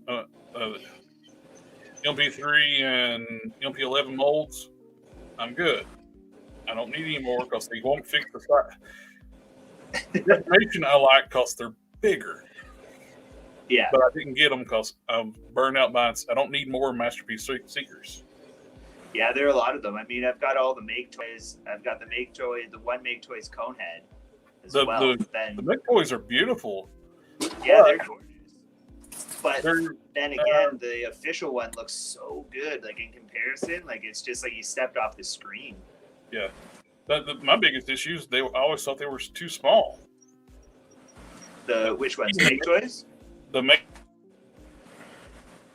But then I can't remember if they're the same size as the new, like the MP52 mold or not. I have both, but I just never had them beside one another. The deformation ones, they're bigger. Those are bigger, but the Make Toys, are they the same size as the official? Yep. Okay. So it's like, well, that's not an upgrade. It looks beautiful, the Make Toys one, but I want a size upgrade. Yeah, that's fair. And when the deformations come out, that's after a time where I'm kind of like, kind of tired of these. I got burned out on them. Speaking of burnt out, I'm burning out on making these hands. I'm actually going to run out of filament here, as I'm using filament as the peg for the fingers, and I'm starting to run out of it.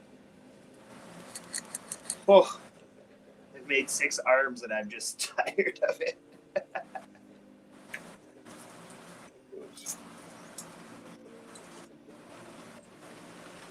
What time is it? Oh man, it's already been on here for an hour and a half. Holy cows! Yeah. I might make a couple more and then I might bounce. That's all right. I think I'm reaching my quota of like sitting here making things. You ever get to that point where you're like, man, I got to take a break or I'm going to burn out and not be able to sleep? Or like when you just get tired of customizing, you're like, not today. Yeah, you got to take breaks. Even your hobbies can burn you out sometimes if you try to. Well, especially like when you're making so many of the same things. Like I got burned out on making Hulks. Oh yeah, those head sculpts. I really appreciate you offering those up. I know the one guy from our group that Dom and I are in. He's like, "Oh man, how did you get him to like send you some sculpts?" I'm like, "I don't know. We talk." Like, I go live on his channel sometimes and talk about customs and things. Like I make friends. That's how. Yep. So he was super appreciative when I told him. I'm like, "Yeah, man, I'll be able to get you those head sculpts." And he was like, "Oh, no way!" Like, because I guess he had messaged you and you said that you weren't going to do them for a while, but when he found out that I could get them, he was like, "Holy crap!" Okay, cool. I think he might message me when I didn't have any material. Yeah, it was. His name on Facebook is like, I think it's. I can't remember how to pronounce it. He said it was the Greek way of saying Johnny, like Iones, Chow. Okay, I probably got a message with him. At the time, I was out of material and I was dealing like with doctor stuff. So. Oh no, it's all good. I'm not judging you for it. I know how it goes, especially when it's somebody that you don't know and you're like, I'm busy right now. Yeah. Who won it? What's that? Who won of them? Jericho? No, you know Johnny? Oh, Who's in our Johnny? in our little chat group there. Or? No, he's not in the chat, but he's Oh, on the okay, group. okay. He's been there for a while. He's helped me out a few times with some stuff, and like he just like gave me all of the chameleon head sculpts one time because I asked to borrow them so I could copy them. Oh yeah. Like make copies to make a figure with because the chameleon was going for stupid amounts of money, and I was just like, I just need one for a custom. And then he's just like, whatever, just keep it. So he's done nice things for me in the past like that, right? So I sold my extra chameleons because of that. Well, actually, I actually sold my extra chameleon because of that. Then I sold my regular chameleon because of that. Because they're going to make a classic chameleon eventually. Oh, they're going to do one on the retro card, I bet. They got to. How many Hulk heads you getting, Jared? I think it was just one of each one. I think. Yeah, I don't know. I think they're just like all unpainted, one of each one that you have, like the different sizes and stuff. They aren't for me, but I mean, maybe down the road when I finally get back to customizing Marvel Legends, it'll be for me. I need to get the package fixed up and shipped out with all your stuff and Dom's. Oh yeah. Dom, are you just getting that all shipped to your house then? Yeah. Yeah, that's easier, and then I can just shoot you some money for shipping. No, it's coming to my place anyway, so I'm just gonna meet up with you. Just hand them out. But you know that's just gonna come back at some other point in time, right? Just let me know the final number of heads and stuff I need to get together. Yeah, sounds good.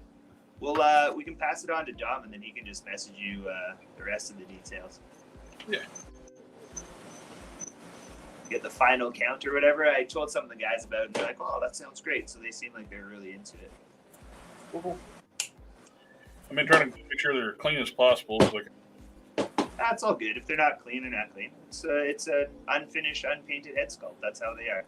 I made. I try to take care of like little air bubble things, like in the faces and stuff. So I'll take some epoxy and fill in them little spots. Oh yeah. I have. Hang on, let me find them. I'll show you. Do you have the Sandman? Do you collect Marvel, like all the Marvel? Oh yeah. So I haven't finished these, but what I did was I made a couple of molds. I'm going to see if I can see it on the thing here or not.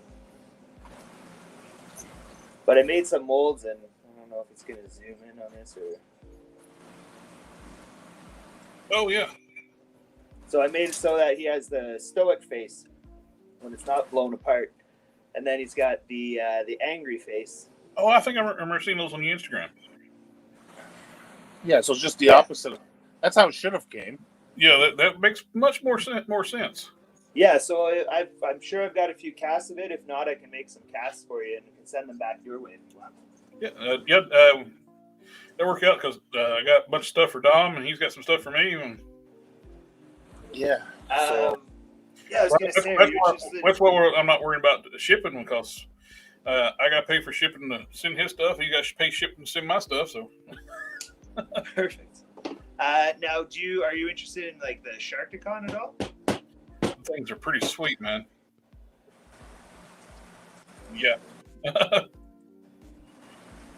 Well, you don't have to make a decision now, but if at some point in time you want me to make you one, I'll make you one. You need to take one that you're working on now to get ready for this weekend and ship it to me now. Nope. I've actually got two of them that I have for this weekend. I've got some friends who are coming to TFcon, and they're like, "Man, can I get one of those from you? Like, I'll buy it from you right now." And I'm like, "Yeah, sure. Like, that's fine." So like a couple of them are kind of pre-sold already, but gotcha.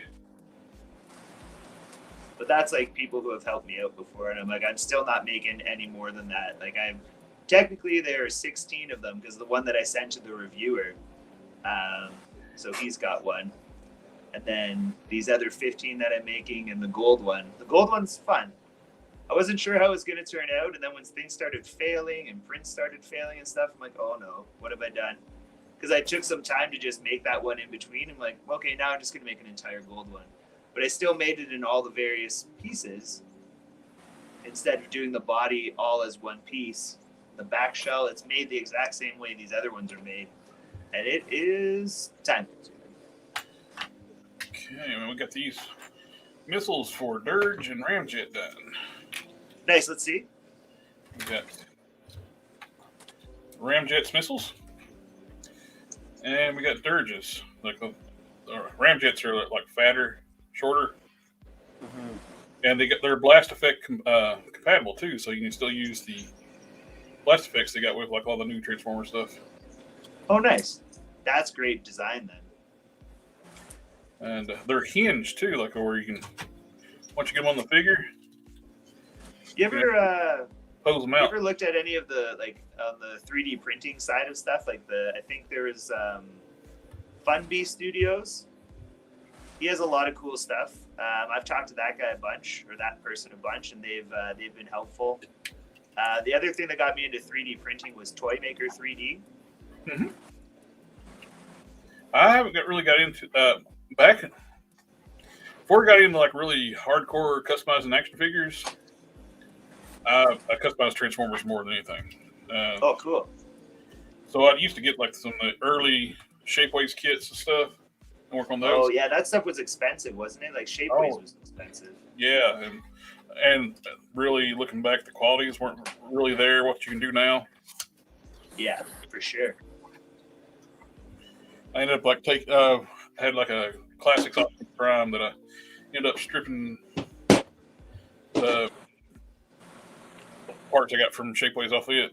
Because I think I'm gonna get, if they're still available, the Fans Projects, the last armor, like one of the things that Fans Projects is what people don't really, or one of the first companies to kick off third party. Oh, for sure, for sure. And their last kit for Classics Prime, last time I checked on Big Bad Toy Store, was like $15. Really? Let me see if I can find it.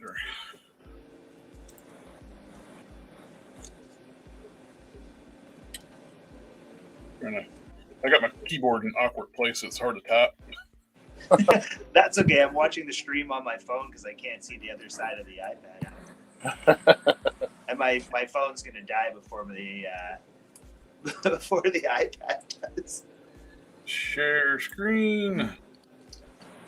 No.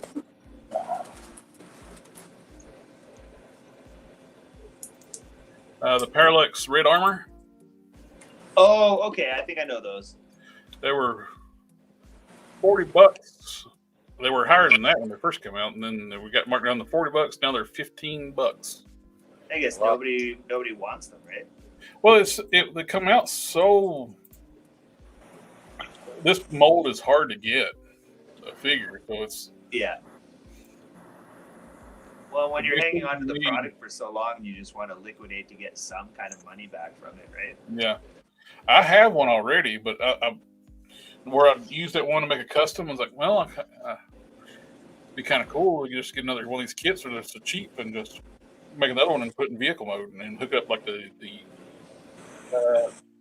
their trailer, the Fans Project. Yeah, that'd be all right. Trailer.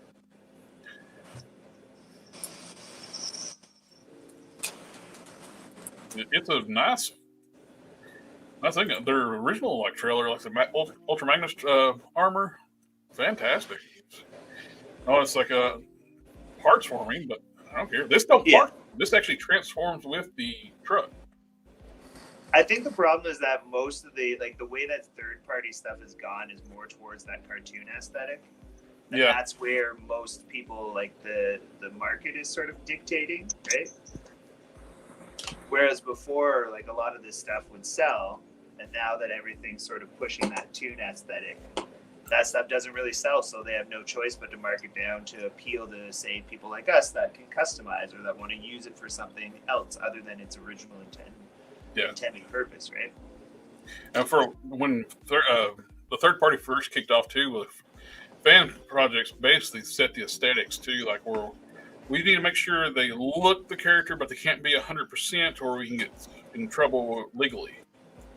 So they make them just different enough where we know it's them, but it's the character. Yeah, it's the likeness. Well, my wife works in design, and she was saying that in order, like for copyright and stuff, because she deals with a lot of that stuff in terms of design, like she designs accessories, like women's accessories.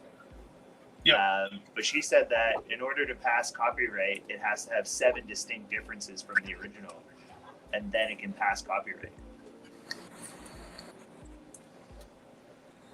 So, like, a lot of these third-party companies, when they're like, "Oh, Jakara Tomi's coming after them and stuff," it's like, okay, but Yeah.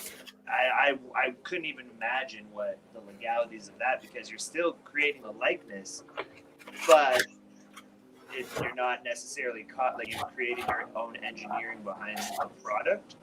It's kind of like the Studio Cell Unicron. They didn't ship the head with it because then the body is a likeness of something, but then, you know, the head itself was not associated with them, so they're trying to get around being sued, because that was the time when the HasLab Unicron was coming out. Yeah, it was timed right at the HasLab when Studio Cell by far is a better looking figure than the HasLab. Yeah, if it were only just bigger, right? Yeah, for some reason they made it smaller than their combiners. Really? When it's in robot mode, it's shorter than their combiners. I still haven't even opened mine. I never got it in a box. It is a great looking piece, and I like Titan size figures. Just my spending has changed over the years. If it came out like 2 or 3 years prior, I would have snatched up in a heartbeat. Yeah. But it's just. Have you seen the Metroplex, the Leg Toys Metroplex? Oh yeah, that thing's huge. That thing's a beast. It looks like it's going to be on par with Fans Toys Yeah, Ultramarines. the Fort Max for sure. Yeah, not Ultramarines. Well, that's the one. But the frontman for them said that they're trying to keep it in the $1,000 range or something, and I was like, oh man, even at $1,000, like, that's going to be out of the reach of a lot of collectors who may not have any money, right? Yeah. That's one thing that they could actually do with Fans. I like how Fans Projects did with Omega Supreme. They broke it up in 2 pieces. Yeah. And so you get different releases. But, Well, I think that's probably what will end up happening with the Fans Toys Fort Max, I bet. hopefully they don't go. They keep on this current model they're on too, where we get a Fans Project release every month. Oh, the Fans Toys, you mean? Yeah, Fans Toys. Yeah. Sorry. Yeah. It's, well, I mean, like their Outrider, they released that strategically because, you know, the official was coming out, and then they mislabeled it on purpose so that to avoid any kind of copyright type stuff. Even the bio in the box it's Tesla's bio. Yeah, they did that on purpose. Yeah. Like, it's all, like, it's strategic, right? Like, you don't want to get sued by one of these big companies. So. Yeah, well, I guess there are a lot of them are gun shy too with what happened with did the MPP-10 Black Mamba? Yep. They got raided, and a lot of some other people got put in jail. Oh, really? Eh? Wow. The MPP, some of the team are back because I've seen they're still under a different company. They're doing MPP-10s. Under a different company. Yeah. Well, did you see the discount on all of the? What is it? Like all those DS Seekers and all of their products were all super highly discounted not too long ago. They went down, like all their Seekers are down to I think even like $70 on Show Z. And the DS Blaster or the Recording Alliance was also down in price too. Huh. Yeah, you should check it out. Like if it's something that like they're on sale right now for like a fraction of what they originally cost when they first came out. I have to look into that because that's the big thing. I didn't get them because I didn't want to spend the money on them because I already got so many Seekers. And yeah, I'm pretty sure I think they're, don't quote me, it might be 74 or 79 US a piece now. Huh. I'll have to check that out. Yeah, I saw it. I was like, don't need to be spending money because I'm going to be getting the His Tank. Oh, nice. Yeah, my buddies were all talking about that actually. Yeah, that's all they're talking about. Oh well, and then the one guy had like a count of all the backers. I'm like, can can we have a count maybe every 1,000? Because he was updating like every time like he looked at it, which was every like 10 minutes. He'd be like, oh, you're 10 more and 10 more and 10 more. I'm like, okay, my phone's just blowing up. Yeah, when you posted that, you're like, my phone's blowing up. Can we get it every 1,000? Yeah, like I get he's excited, so like I don't want to like I'm not trying to deter from that kind of. No. But I was just like, oh man, like every time I looked, I'm like, it's just the number, like no words, just a number. Oh yeah, my phone was blowing up too. Here I am driving a bus, and I'm like, what the hell's going on? Yeah, it's the end of the world on your phone. Zombie apocalypse. World as we know it. REM, nice. Yeah, I decided to go ahead and do that today. I was like, what the hell? Have you backed any of the other stuff, like the other HasLab stuff? I'm getting Galactus. Nice, I've heard good things about that figure. Yeah, they showed actual physical pictures of Morg. Yeah, the one you sent me, right? Yeah. Yeah, that thing looks like I don't really collect all the like that line or the Fantastic Four type stuff, but that's a figure where it's like, all right, that's actually looks really cool. Like I'd put that on a shelf against, something else, like another kind of like monsterish kind of shelf, You know what? I would like to hopefully for them to re-release them like as a single figure. Yeah, well, that would make a lot of people who bought the Galactus very upset, right? Well, sorry, they did the same thing to everybody who got Kingpin or Rhino as a builder. Yeah, that's true. So, like, I mean, you know what? If I have to deal with that, I'm talking about like way down the line, like maybe even what's her name there. Well, do it like a repaint and maybe even like some retooling or something other. Well, what's oh my god, Nova. Yeah, Nova. The Frankie Nova. Frankie Nova. That's what I want. I want Frankie Nova. Well, what other figures are there? There's Nova, Silver Surfer, and Morg, right? Yeah, and I'd hate the last tier they did for Galactus. Oh, the fucking Dr. Doom head. What was it? The Dr. Doom head. Oh yeah, that appeals to like some people who are super into like the comics, I guess, right? But nobody's going to. People would love a Galen head, like the unmasked Galactus head. Yeah. People would have wanted that, but not a Dr. Doom head. Yeah, I remember when the whole thing was going down with Galactus. That was going on our chat in our little chat for like crazy. Galactus. Oh yeah. Rob he loves Galactus and the Fantastic Four, and he was going nuts about it. Yeah. It's great to have like a nice community where people actually just want to talk about random stuff like that, and they have such varied opinions and perspectives on things. Like, my jam has always been Masterpiece Transformers, and then I started getting into Marvel Legends, and then I started getting into Star Wars Black Series, and then just blew up. Well, I think you know what though. I know we're saying that a lot of people are like different opinions and stuff, but I think everybody agreed with that the Dr. Doom head for Galactus was a total waste. Which is trash. And they thought they had to think it was such a great idea because they actually had one printed out to show on the last tier. Yeah. Oh, they showed the next tier for the his tank. It's going to be a weapons trailer. Yeah, I think Chris posted that in our group. Oh, I forgot. Y'all just mentioned he gives you every update. Yeah. Hey, you know what? I'm not opposed to it. I like it. I don't mind when people are sharing stuff they're passionate about. Like, I know I talk a lot about all the things that I make and I do, and it probably drives some of my friends absolutely nuts. But yeah, but you want to know something though? Like when you got like a little chat like ours, it comes in handy because I mean, there's so many different lines now, and pretty like there's like even in Hasbro alone, we got the Transformers, Star Wars, and Marvel. Like I mean, there's four major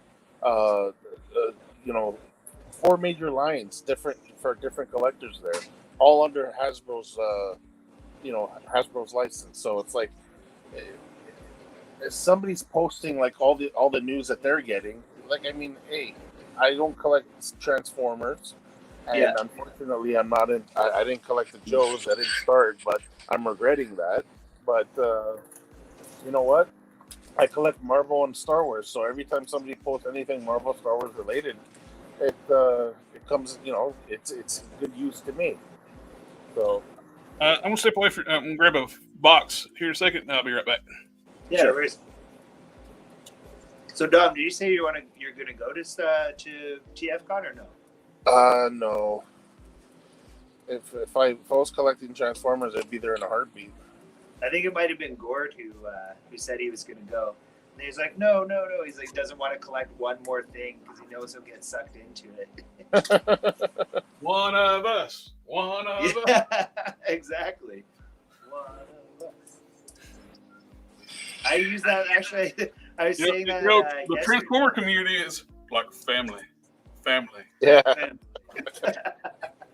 Well, it can and it can be. I mean, some of those forums where people go off about like what's better, Bayverse or G1, and then they get all rowdy about it. And you're like, who cares? They're different generations. They're different. Like, it's not the same universe. Like, Optimus Prime wasn't made out of pistons. He was made out of giant blocks, like in G1.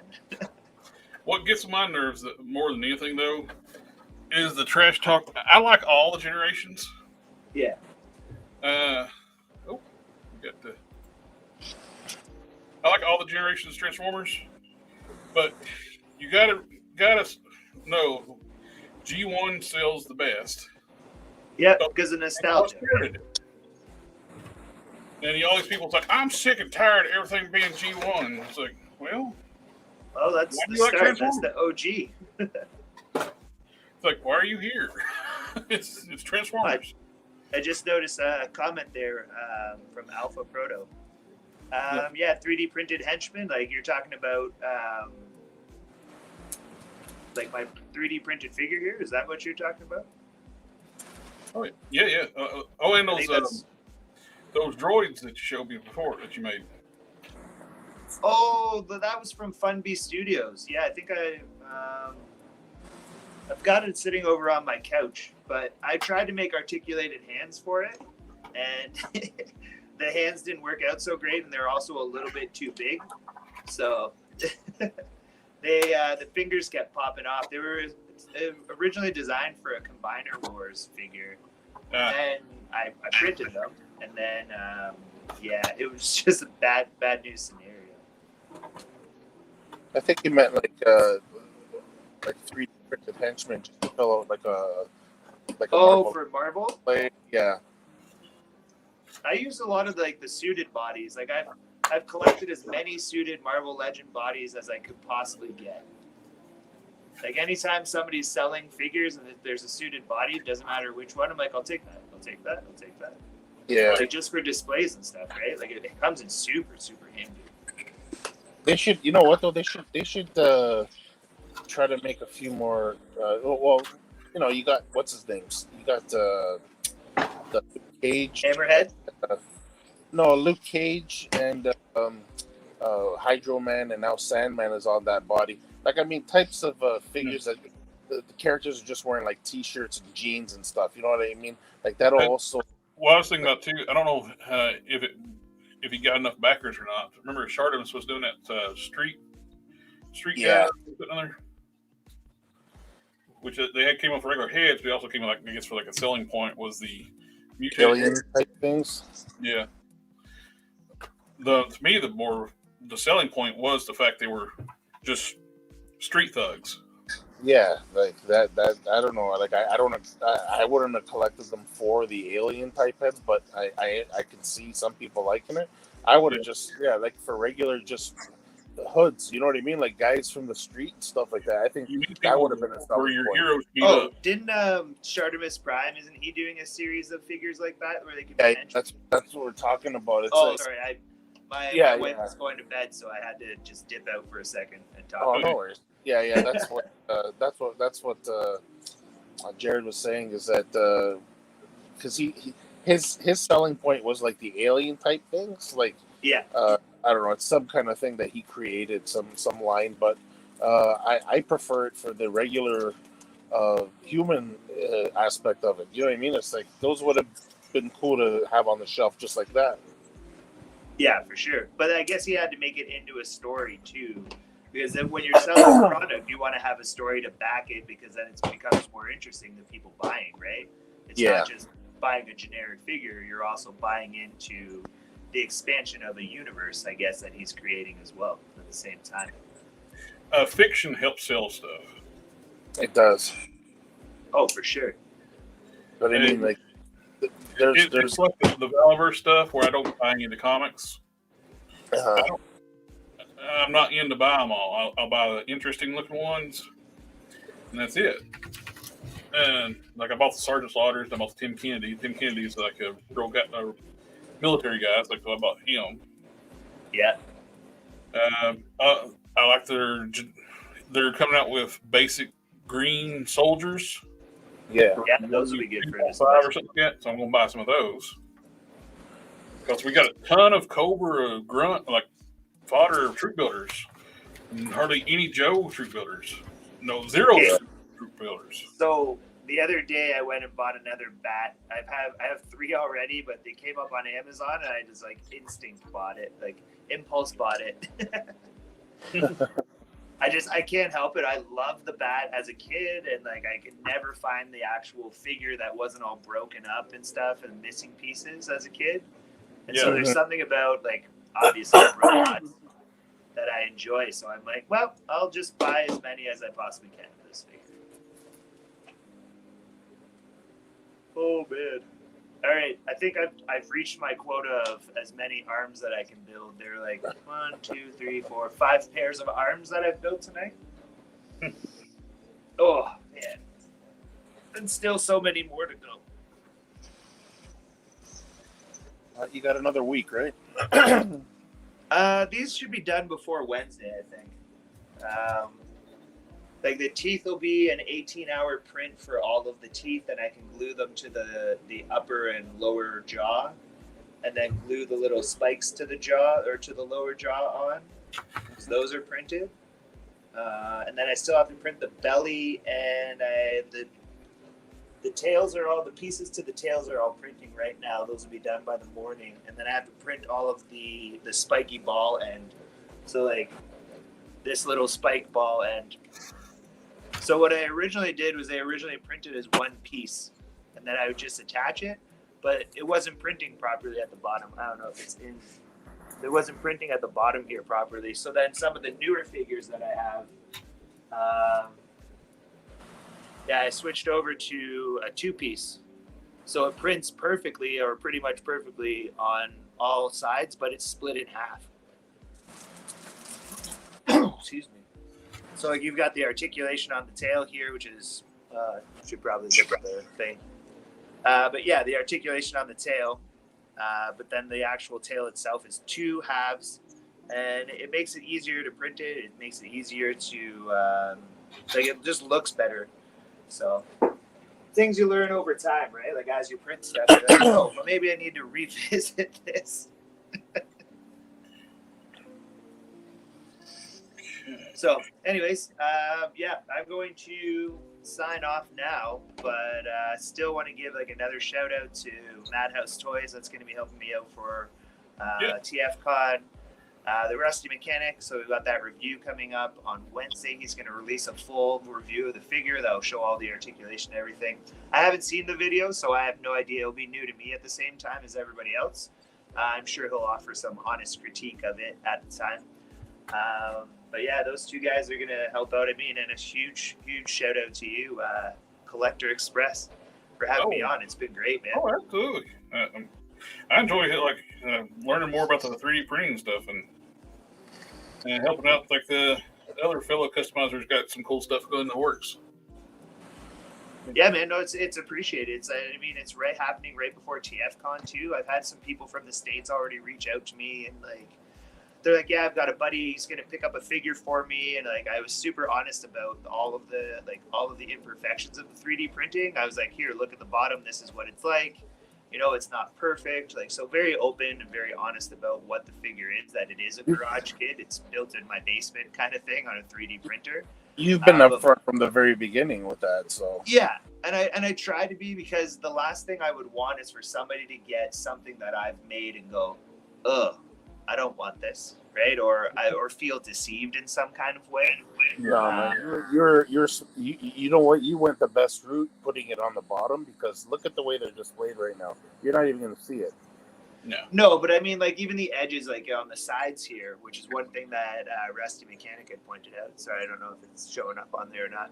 But like the edge of the mouth here, like it's a little jaggedy. But I mean, that's where the supports are when it prints, when the body prints. And Yeah. I mean, I can do it a slightly different way, but then it involves more steps. The other thing too about printing it in color is that not everybody's a customizer either. They're not going to want to sit there and paint an entire figure, or sand and smooth out every edge. And I think I got it to a point where it'll look good on the shelf the way it is. Yep. And if you want to spend extra time on it, or like rough it up, or like weather it, or do any kind of customizing on it, the opportunity is there, but it's also appealing to those who may not have those skills either, right? Yeah. Well, you know what? You did an amazing job on this thing. Thanks, guys. It's still a work in progress. I mean, like, making these tiny little hands and arms are probably one of the most like frustrating things, because, like I said, like I've already broken 4 arms trying to assemble these, and so I'm gonna have to print those, but that's not a big deal.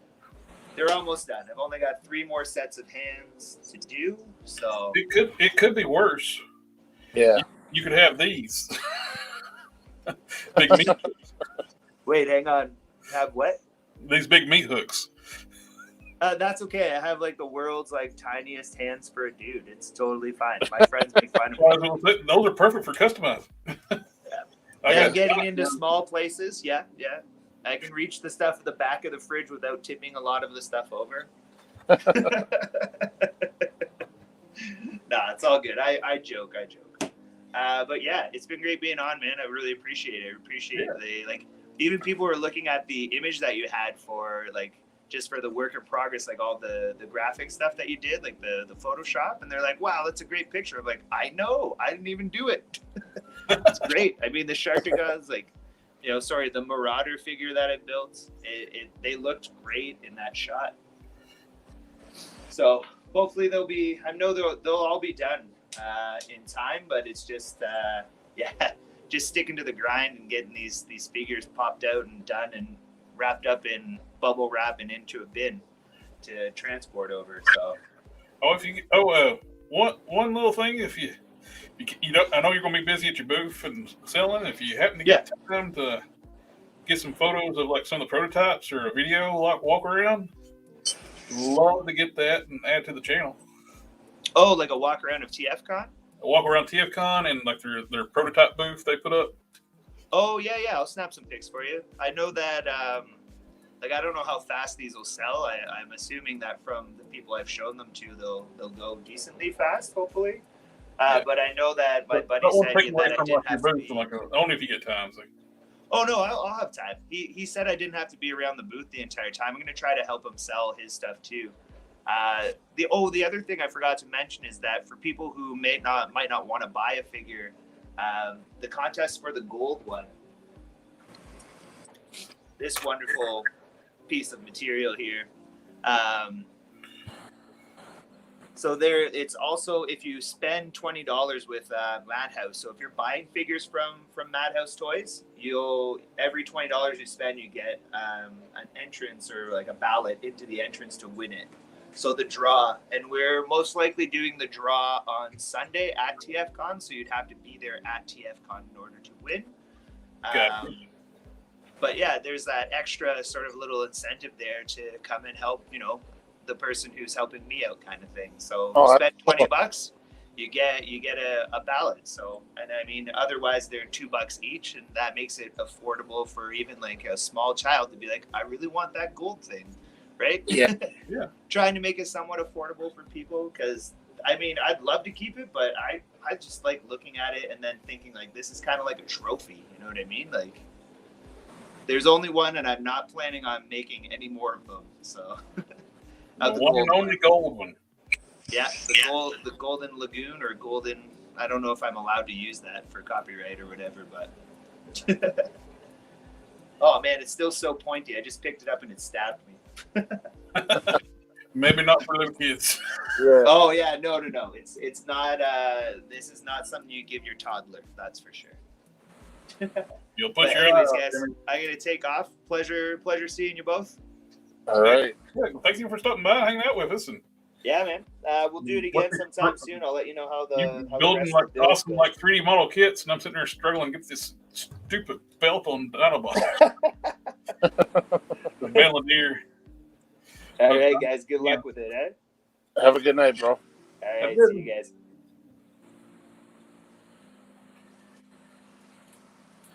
That's it, and there were only 2. Yeah, I was just about to say that, and there was 2. Let's see. Trying to get the bandolier on just right to where it looks like the pictures, because these little pinholes need to be on the sides to hold be like holsters to hold weapons. Yeah. So I put it on the first time. I was like, damn it, wrong spot. I had it upside down, and bullets need to be pointing a certain way, and it don't help anything with trying to lay something through together with my giant fingers. Yeah, smaller hands would help in this situation.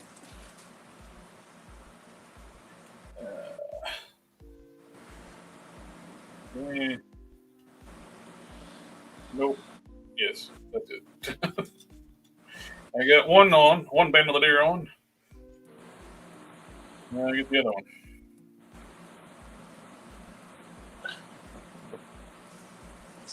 There's one of the cool episodes from kickoff of season 2 of Beast Wars. Mm-hmm. Dinobot arms himself to the teeth with 2 bandolier bullet straps, a big rifle, and extra firearms to hold off the Predacons while they try to revive Optimus. They need to hold out long enough to survive. It's like an Old West theme, too, on the episode. Yeah, the bandolier looks that way, too.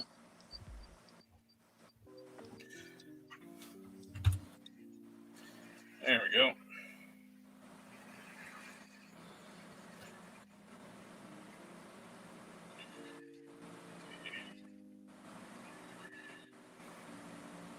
I was a little overly ambitious with all these kits out. It's like, oh, I'll get these, knock these out, no problem tonight. It's like my big ass hands struggle with everything.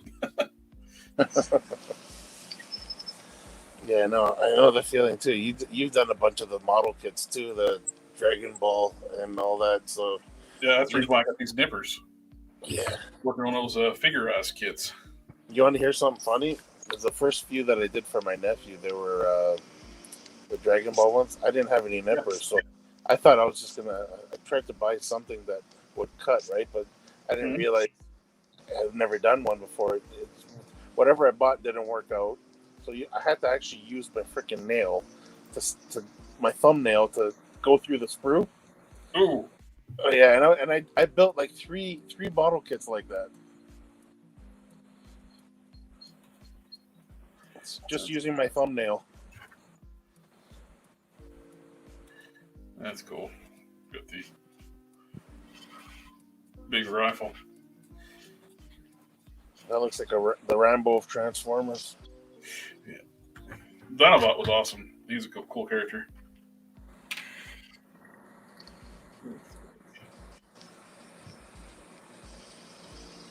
How do these other weapons work? Well, I actually split the kit up too because it's got like replacement Dino mode hands. Yeah. To articulate, but when he's in robot mode, you don't need that. So I bought 2 of these Dinobots, so I'll put one in beast mode and keep one in robot mode. That way I can have the articulated hands for his beast mode. Oh, that's cool.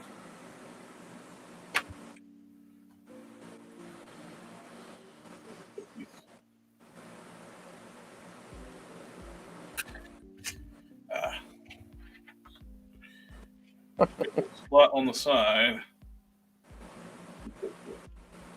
little ball pegs go into these guns here.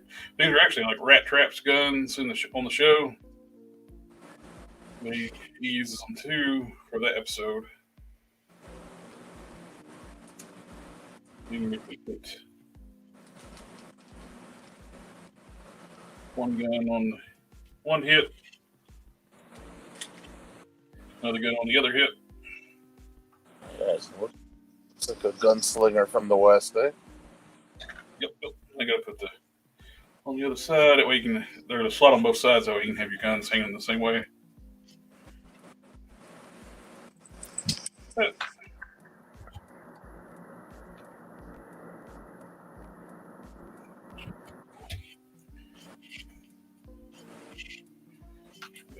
Trim off the edge, a little sprue mark. It's not traditional customizing like we normally have on the show, but it's still customizing nonetheless. It's somewhat. Sure it is. So, there we got the two guns on his holster, like on his hips for holsters. Oh, that's cool.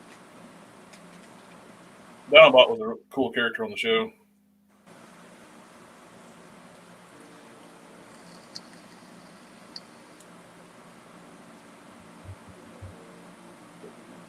Roar. All of a sudden, got like a big roar coming from your mic. Not quit.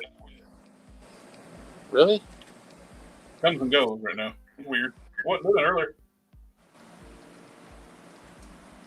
I like that. That finishes up Dinobot. It also came with a golden disc. That's key on the show. On display.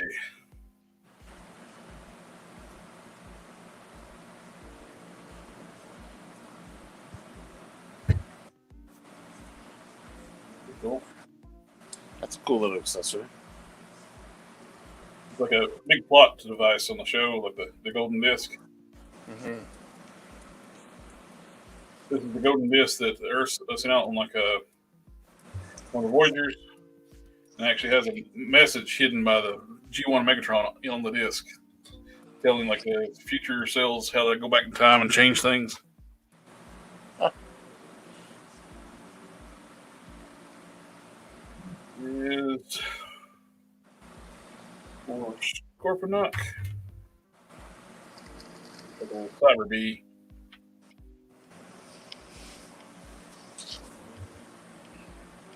This is something I'll never use.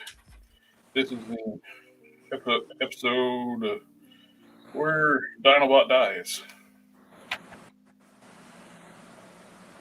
We'll go next to one of those little clips. I'll put that back in the box because I'm never going to use that. It's one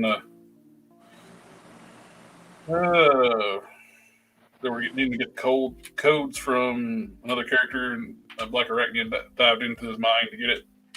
This is actually a little from the tutorial videos from months ago. I did some part swappings with a Buzzworthy Bumblebee and Black Arachnia. Yeah. Got spider legs, panther feet.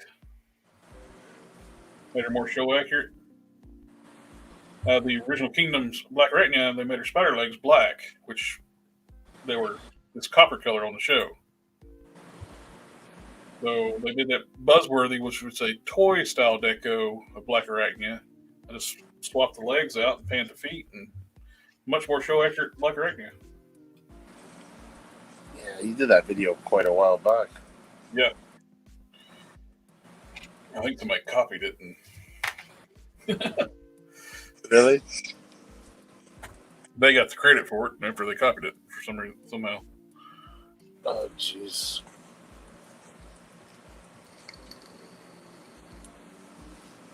I never understand that. If you see something, you see a cool idea from another customizer or reviewer or whatever, just give them a freaking a nod for, you know what I mean? Like, I don't get that. Like, Yeah. I'm missing a piece out of this kit.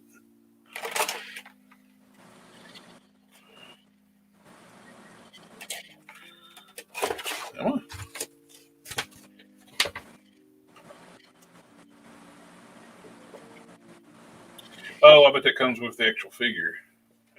Use that with it. Is it? Maybe. Yeah, I think there's supposed to be a B in this thing if it don't come with the figure. Let's look at it. Yeah, it comes with the figure. There's B.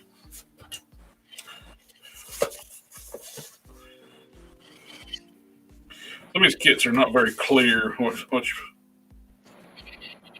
instructions? Got to do a little bit of deciphering.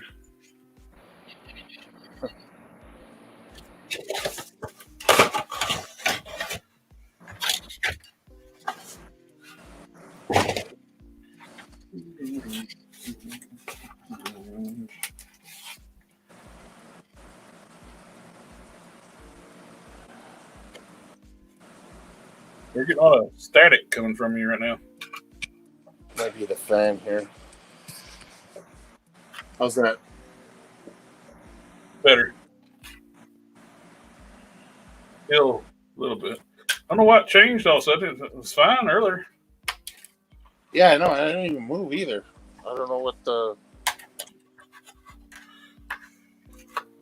Maybe just two of us that starts focusing on what we're.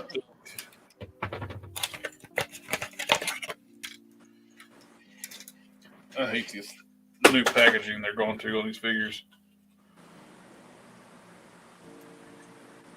I've seen that there's another kit I might have to get for this thing. Somebody did replacement legs or extensions because he is so stubby. Yeah, he looks it. Wow. Somebody did. Seen another company, I think Go Better or something like that. They got leg extensions to make them more proportionate. Yeah, he could use some longer legs though. Way too short.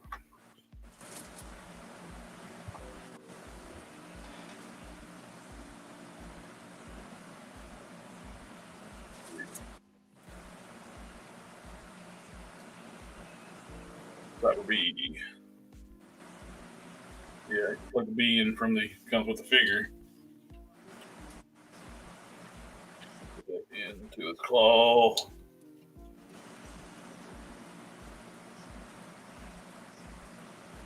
Yeah, I gotta get the leg extensions for this now. That looks terrible.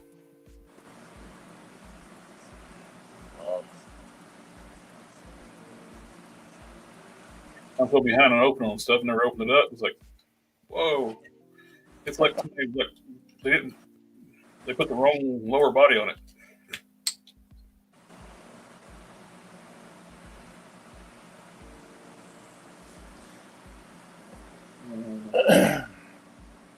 You looking forward to Thor Love and Thunder coming out this week? I don't know. Maybe. I've lost a lot of my zeal over the MCU after Endgame. Yeah, you know what? I was just talking to my buddy Steve about that yesterday, saying after Endgame, the movies have been lacking. They have been lacking a lot. Your main draw was Captain America and Iron Man and the Hulk, and especially Captain America and Iron Man. It's like they really focused the first part of the MCU about those two characters. Yeah. And you know what? Like I said, it's after Endgame, like the Eternals. I don't know. That's kind of like the majority of people were never interested in them, even in the comics. I got almost 8,000 comic books. I do not have a single Eternals comic. Well, that's what I mean. It's like nobody really wanted to. I don't know. There's the only good part about that movie was they mentioned that because of what Thanos did, he delayed the what do they call it, the Awakening or whatever it is. Yeah, he delayed it by doing what he did. So, like, I mean, that was one thing that was related to. Oh, well, the Infinity Stones should have been able enough to take out when he had the full power of the Infinity Stones. Why not just like kill the Eternal living in the planets? Yeah. Or Well, no, double about the size of everything in the world in the universe. I mean, yeah. And then what's it called? Shang-Chi. It was a decent movie. It was just, to me, it was just like a fun movie to watch, but it wasn't on par with Marvel movies like before, Endgame and previous, right? Yeah. Spider-Man. I think the best thing about the Spider-Man movie was Tobey and Andrew Garfield coming back. Yep. You know what I mean? Like that was the highlight of that. And I just watched Doctor Strange. It was okay, but I don't know. It wasn't anything that special to me. Yeah, I didn't much care for it. But they made such a light heart of killing off like characters people have been wanting to see in the MCU so much, and they just killed them off like they're nothing. Yeah. Now with Thor, like I said, the good thing about Thor is, I remember you heard me a long time ago. What did I predict for the Thor movie? Do you remember a character who I said I have a feeling we're gonna see? Herc. That's right. I have a feeling Hercules for sure, because it's almost like a giveaway because of stupid, right? But If they're on Olympia, they gotta have Herc. well, that's what I said. Hercules is going to be one of them, and if there's going to be another reveal character that we haven't seen yet, it's going to be Beta Ray Bill. Beta Ray would be a good one to come in and help fight Gore. Yeah. Well, this is what I'm saying, though. I just have a feeling that this is where we get introduced to Hercules. It has to be. I've been saying it for the longest time now. We have to get introduced to Hercules eventually, right? Why not now? Yeah. The movie is basically about the MCU gods, and it's about that Olympus is there, right? If it's going to be Olympus, why would they not have Herc? At least mention Herc, and so talking about my son spends a lot of time on Earth. They could do something like that. Yeah. Well, I guarantee he's going to be in the movie. Hopefully, I hope they don't introduce him just to have Gore kill him. No. Oh, gee, that'd be stupid. No, I think this is just their way of getting him into the mix now. But I don't put them doing anything dumb like that, though. yeah, it's true. We'll see. Maybe I'm curious about what they're gonna do with just the whole story leading up to it, and even with the after credits too. Like, I mean, they're gonna show us the direction they're heading in, right? So I did hear Korg is supposed to be pregnant in this. oh jeez, I thought you'd get a kick out of that. are you serious? Yep. Oh, I bet Meek's the father. okay, I don't know how they reproduce in his whatever he is, Cronin. But how they reproduce? The rock creature. I don't know. Oh jeez. In the comics, he's colored just like the Thing. He's orange. Yeah, he's like a paler orange, right? Like almost like a yellowish orange, mustard. Yep. And Thor killed all his brothers in the comics too. Yeah, I remember that. Well, actually, I saw something about that where the first they tried to invade Earth. They sent like a little scout team, and they're saying that they ran into Thor. The only person they ran into was Thor, and Thor beat the living crap out of them. And they're saying that we can't invade that planet. that was just one of them. Meanwhile, they thought that all humans were as strong as Thor. Yeah. So it was kind of like that was their judgment of, oh, geez, those humans are stronger than we thought. We can't bother with them. But meanwhile, it was Thor that they ended up tangling with.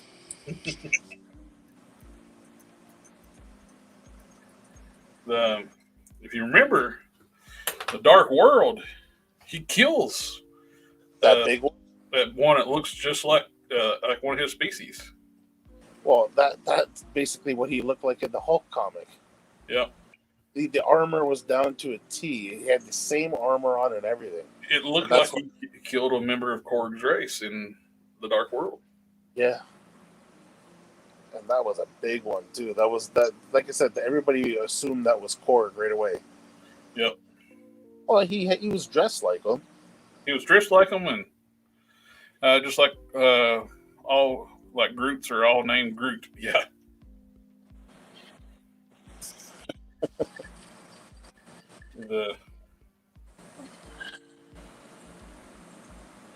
It looked like Korg because the ones when they went to Earth, they didn't look like it. They didn't have the arena attire, like the gladiator attire.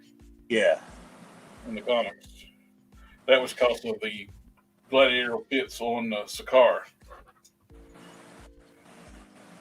Yeah, they were just. They never did explain how the Hulk got to Sakaar.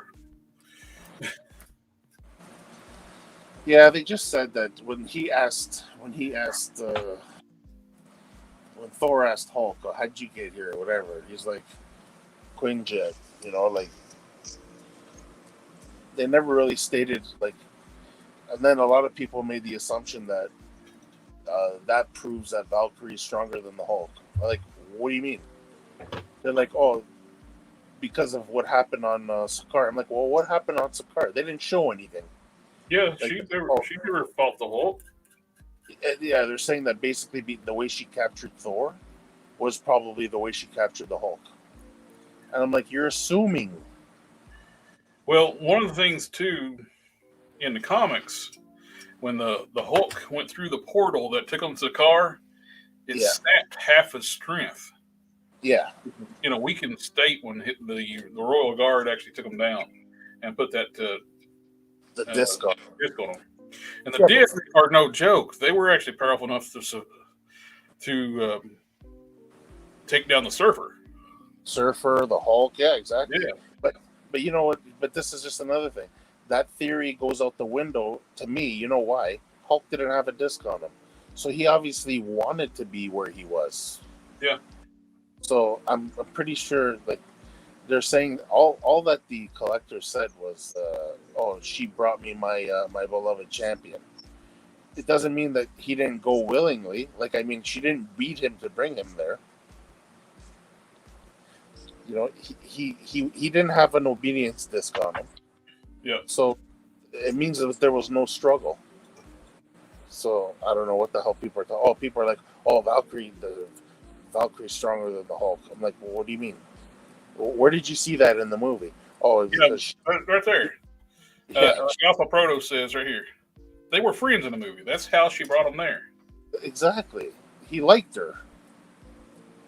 They were buddies. It's not that she fought and took him down. Again, there was no obedience disc on him, so there was no need. There was no need for any of that.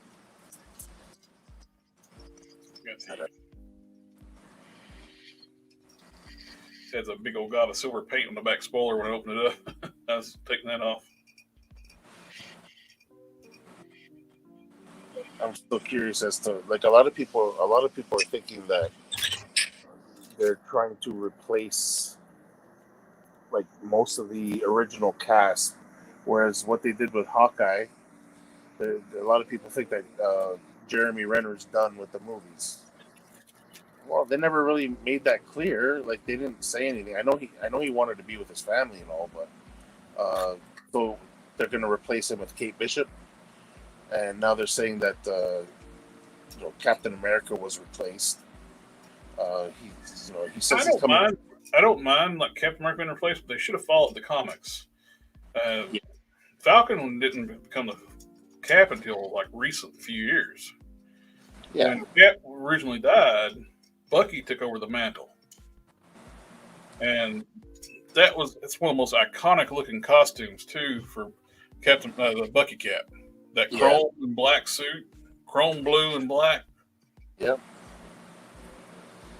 Such a beautiful design, and he was a good Captain America. Yeah, well, see what I'm saying though is like they replaced Cap. They're looking to replace Iron Man. Like that's what they say that Black Widow's being replaced by Yelena. Yeah. What's her? You know what they're doing? They're going to replace them with actors that take smaller salaries. Yeah, I know. And they're saying that Thor is this basically him being replaced by Natalie Portman now? Like, I just don't see her. It's I was kind of surprised they got her back because she said she was pretty well done with doing superhero movies. I know. They offered her some good chunk of change to come back. Well, you know what though, they could have gotten anybody to replace her, really. The all new, all different Marvel run is going on the screen.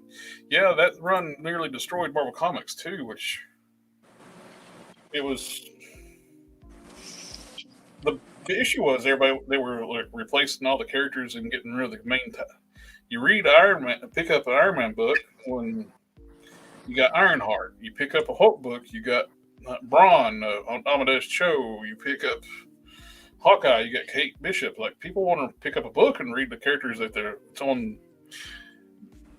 If they were going to do that on the big screen, they should have timed it up with the comics too, because newbies that were reading or watching the movies, go to pick up a comic book. Well, this is not the character in the movie. Exactly. You got it. That's why I never understood Marvel didn't. Marvel could have done like tie-in stories in the comics to work with the MCU, because you got these gaps in between stories, like in between Avengers 1 and Avengers 2. They could like do some comics in between, like add to the story. It adds to if you pick up the book, it can add to the story, but it doesn't. You don't need to pick up the book to watch the movie. You know what I mean? Yeah. Something like that seems like it would be ideal. Yeah. But, well, I know. I'm just saying though, like, you know what? If they're gonna do that, if they're trying to get rid of, like Chris Hemsworth is still saying, he goes, "I'll keep playing Thor as long as they'll have me." He goes, I don't want out. He goes, I'm not looking for an out. He goes, I want to be Thor. So, yeah. Even Mark Ruffalo, like, yeah, I know, like Mark Ruffalo too. Like, he has no problem playing the part. He likes playing the part. But I mean, like, what are you trying to do now? Are you trying to get rid of him, like, by introducing She-Hulk?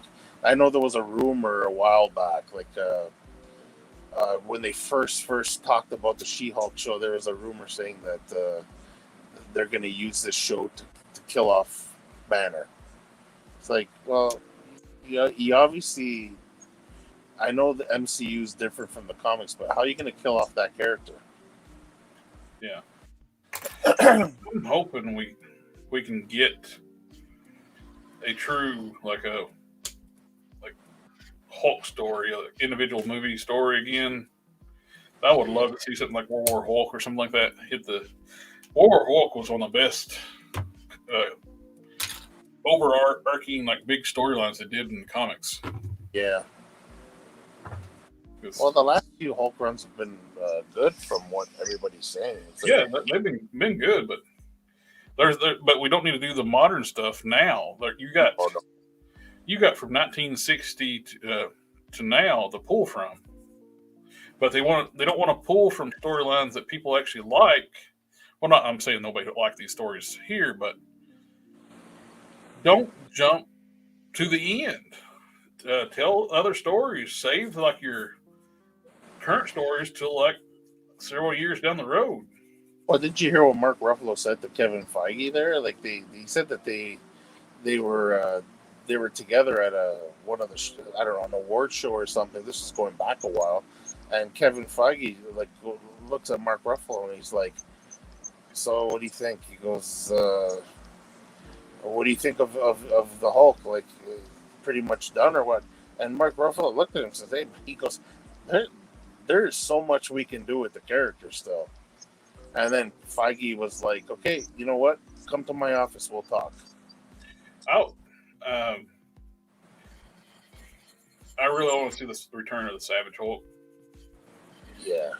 As much as I like the comic book version of the Professor Hulk, No, they didn't do him justice. the MCU version of Professor Hulk is not the Professor Hulk. No.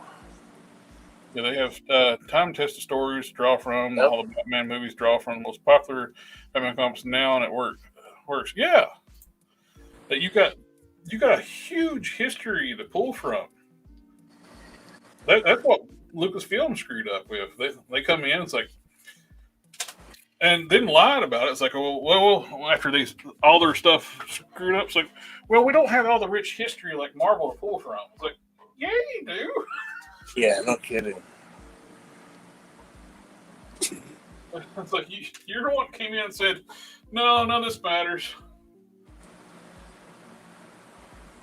Yeah, I don't know what they're thinking of. Like that the whole Professor Hulk that they tried giving us in the MCU is nothing like what he should have been. Yeah, that's what me and Dom were talking about before. Like in Endgame, when the Ancient One separated the Hulk from Banner, the Hulk body should not have been dormant. That will have released the Hulk. They're two different individuals. They're not one person. Exactly. Banner is basically what keeps the Hulk. And they didn't really. The Professor Hulk wasn't earned in the MCU either, because that was a long struggle. They never even introduced like the Joe Fixit. That would have been a great thing to do. And like when he's trying to gain control, and then you get Joe Fixit. Yeah, they're saying we probably won't be able to see a single Hulk movie, other than if they are going to do it, probably their next step is going to be World War Hulk. But like, I mean, it was, World War Hulk was one of the best stories, like you said. It was like one of the best of of the Hulk, of the whole Hulk lore, right? But yeah, at the time, you had the Great Planet Hulk storyline. Then you had World War Hulk followed it up. Yeah, and the World War Hulk encompassed the entire like Marvel run of comics. Exactly, but you know what though? Like, I mean, I have a feeling that if they do that, they're basically gonna make Hulk out to be a villain type thing. You know what I mean? Yeah. Like Scarlet Witch was straight up the villain in Doctor Strange. Yeah. She murdered countless people. Yeah, like, I mean, no holding back either. Like, I mean, how did she turn? Like, I understand they're saying that she's basically she became the Scarlet Witch, right? Like, a lot of people say, okay, yeah, she was basically possessed, right? But at the same time, how does she go from being an Avenger to that? You know what I mean? Like, yeah, well, it seemed like the WandaVision didn't give us the evil lead. She got the upgrade at the end of WandaVision, power upgrade, but we didn't get the evil turn. Well, you know what that was? Did you see the after credit scene? Oh, the Darkhold stuff? Of WandaVision, the after credit scene, like the very end, where she's reading the Darkhold. Yeah, and basically it shows the Scarlet Witch is controlling her. It shows a regular Wanda, and Scarlet Witch is controlling her in the background. And yeah, it's and yeah, it has something to do with the Darkhold too. But I mean, it basically showed you what this movie showed us, where Scarlet Witch is controlling a Wanda, but you didn't realize what was going on until you watched the movie here. Like I couldn't figure it out. I'm like, why are there two of them there? You know what I mean? Like,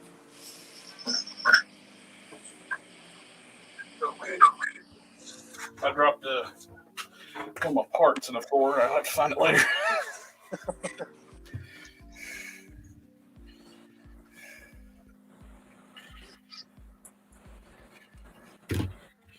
It's for my Trailbreaker kit.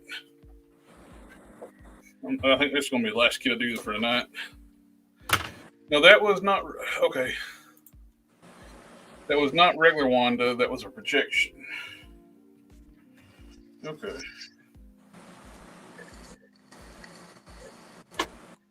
Yeah, that's my biggest thing. We didn't get to see the heel turn for Wanda. He just starts out the movie as the villain. and that was another thing. I was talking with my buddy Steve. Like, you know what? They kind of gave it to you. Okay, you know what? I'll say this ahead of time for people that haven't watched Doctor Strange. I'll give you a second to, if you don't want to hear what I'm about to say. But I'm pretty sure it's not really a big spoiler. But you remember when Doctor Strange first went to go see her? Yeah. Okay. I watched the movie. I've seen it. Yeah. Okay. So Doctor Strange, he went to go see her, and he figured out just right then and there that, remember, because she said her name. Oh yeah. Why don't you just bring America here? And he's like, I never told you her name or whatever. Oh, he freezes up, and then she's like, "You didn't tell me her name, did you?" Yeah. And nope. You know what? Yeah. You know what? What my buddy was saying, which is true. They just gave it to you. Oh yeah, they immediately did not let it build up for it anything. It's like, oh, one is the villain right now. Like, they could have made that happen towards the end of the movie. Yeah. Alpha Proto is like, I've never cared for Scarlet Witch. I started reading comics after New Avengers and after Disassembled, where so I've already seen her as a villain. Yeah. Yeah, definitely.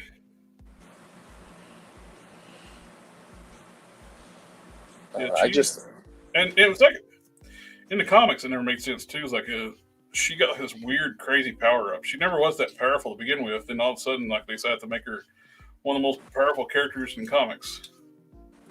Yeah, I'm saying she can alter reality and do all She this. had like a hex power. So it makes almost like a bad luck power type thing. Then she went to be reality altering, like super powerful type character. It's like, Yeah. what? I don't know. You know what? That's what I'm saying. It's one of those things where they power somebody up too much, and then it's almost like people are expecting that. Like, yeah, how are you going to contend with that, really? Yeah.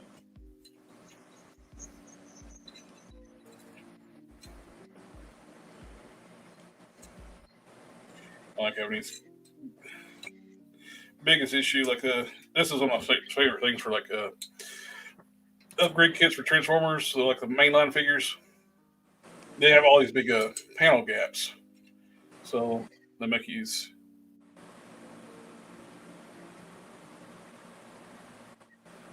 Cleans it up.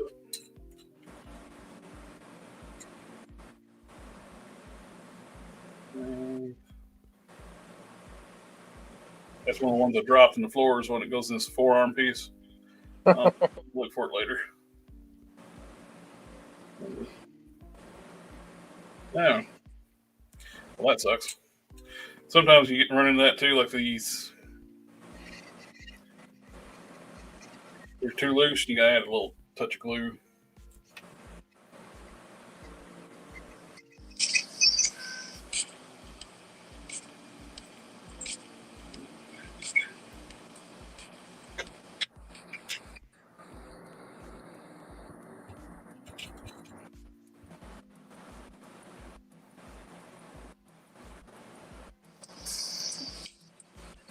Yeah, the roar's back on your end.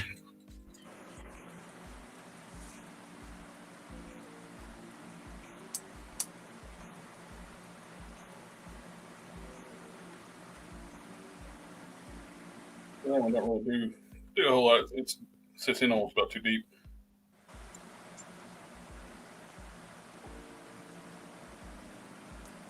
You got to find that other piece. Yeah, I'll look for it tomorrow. Look for it somewhere. I'm off tomorrow, so. Yeah, we had Friday off for Canada Day. I know you guys had the Monday off. It's like I don't even realize where the damn 3 days went. Somebody stole it.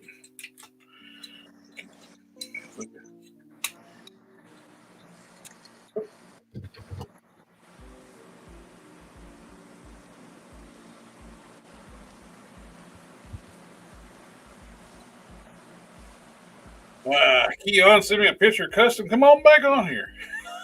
I mean, Billy Customs. Sorry. Get back on here.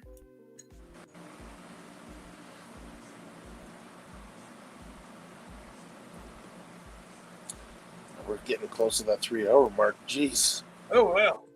Yeah, that's why I figured I was going to just finish up on this kit here. Yeah. Now, where does this go?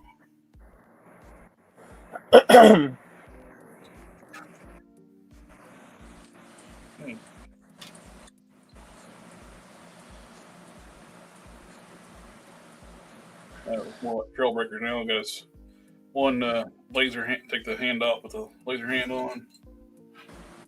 Oh, another thing my buddy was telling me yesterday.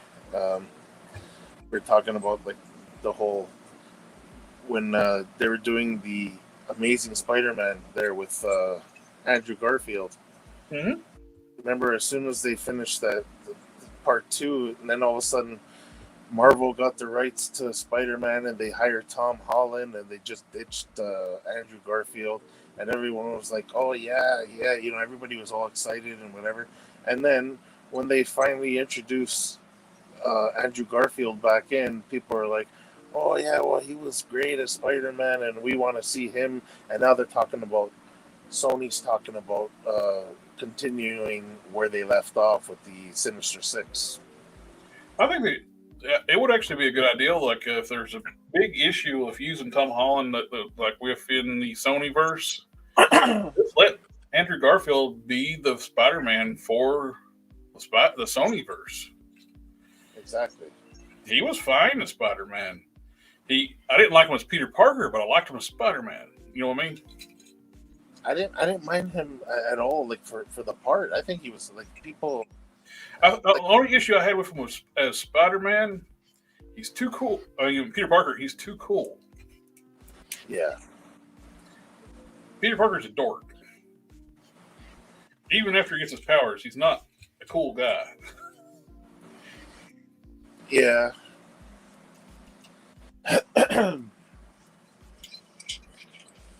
But yeah, you know what? I think he was good, and they were lining it up perfectly. Really, the biggest issue with the Garfield Spider-Man was how they treated his villains. Yeah, they kept changing them too much. They were not his villain. Not at least not how we were used to interpreting them. The changes they made to how Electro should have been portrayed in Garfield's movie. Yeah. Not some bumbling nerd that got tragically turned into they gave him the Catwoman origin from Batman Returns. Yeah. But no, he wasn't a weird geeky dude that gets powers. You know what though? I think they had that bad habit with all the Spider-Man movies, Maguire, Garfield, and even Holland.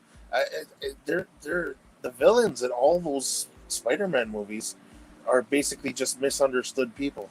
Other than Well, they're doing that even more so in the MCU now.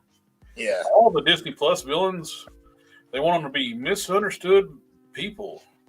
They treat it. They treat what John Walker did as more villainous than the actual villains of the movie. John Walker was justified what he did. They just killed his best friend and partner, and he killed a terrorist that was involved in killing people and his partner. And they made him out to be the bad guy. He was in grief and shock when he did that. Yeah. Like you want to know something? Like he did such horrible thing. You know why though? It's because I can see the reason behind that is like he was supposed to be representing Captain America. Yeah. So Captain America wouldn't have done that. You know what I mean? But at the same time, you're right though. Like I mean, they made the villain. Captain America has never been the comic book Captain America, like the 616 Captain America. Yeah. The original origins of MCU were very closely like copying the Ultimate Verse. Yeah. And that Captain America killed people. That's true. Well, he was killing people in the first Avenger too. Yep, he was. He had a gun, killing Nazis. Yeah, and that's what I'm saying though. It's like, you know what? These people that they tried making us sympathize with, they were terrorists and they were killing people.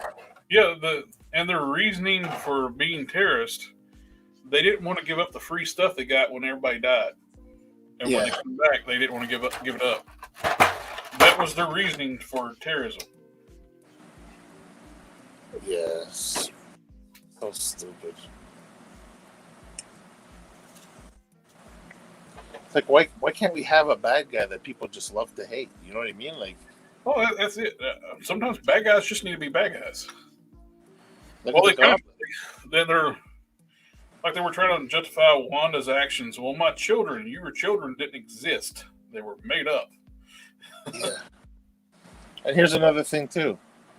What my buddy was saying. So does that mean all the children of all the different Wandas were all made up? You know what I mean? Like that Wanda that she possessed was doing the entire thing. What she did, same house, same everything. So the children were fake. So she's basically trying to steal children that another Wanda made up. You know what I mean? Yeah. They were never real. Yeah. And well, it seemed like that at the end too. If people are still watching and haven't seen one of it, Doctor Strange 2, I'll give you a fair warning. 5, 4, 3, 2, 1, spoilers. It looks like she dies at the end. Yeah. So, here's a point that my friend made. Are people going to be gunning for that other Wanda now? Because she was the actual one. That I know she was possessed, but she was the physical one that killed off everybody. Right. So is she going to be gunned after? Are they gunning for her or the people of that universe where she killed all those heroes? Yeah. Yeah, that's a big question. Yeah, technically it wasn't her. It was a 616 Wanda that possessed her. But that's another thing that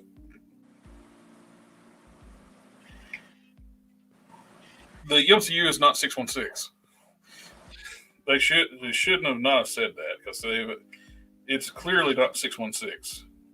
It's its own universe, independent from the comics. Yeah.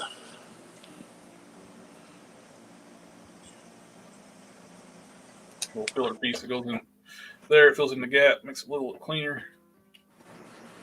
Here, I'll put the jetpack on.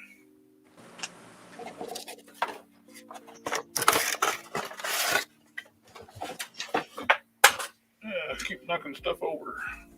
I think it means it's getting close to call it quits.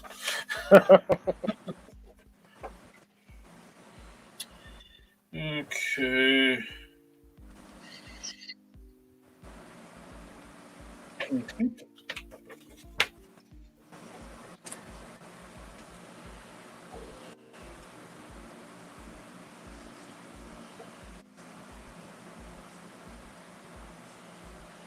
Move in here. Okay, that gives them this jetpack. You can use these as thrusters. Yeah. Give them a jetpack from the cartoon.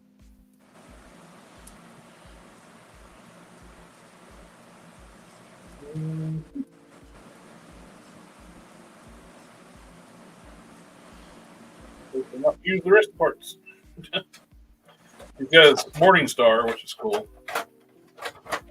Which actually can give some of these to the other. I got two of these. This was the Netflix colored one. It was a Walmart exclusive. Mm-hmm. And there's another one that was the regular Kingdom release, a slightly different color scheme, so I can actually use some extra parts I'm not going to use on this one on that one. That use for I can just set the rest of the side, and I'm not going to do the rest for now. Oh, Doctor Strange 2. Okay. We got. That's what Loki was at the first, wasn't he? Just a villain people love to hate. Yeah, he did. He was. Then they try to make him into a sympathetic character. Yeah. He was just straight up villain. And that was great until they start changing the character. With him, it's fine. They let him start growing a bit as a character. You start to realize what he's been doing. I think Freya, her death really helped change him. Yeah. People don't give the Dark World enough credit on some of the stuff. It was the strongest movie in the MCU, but they did a lot for the characters to grow.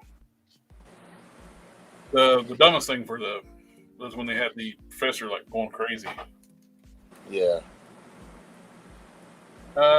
It's odd that they called it once. Yeah, it's so odd that they called it MCU 616 Doctor Strange 2.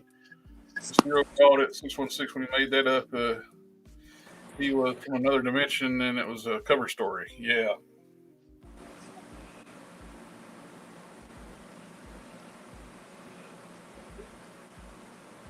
Great. One thing I'd love to see them do. I find it weird that they're jumping all around when they're doing. There's a new Transformer line called Legacy. Uh-huh. And it's basically like going to be a catch-all line for characters from different universes, like different Transformers universes, kind of like a multiverse type thing. And that's not the wrong one.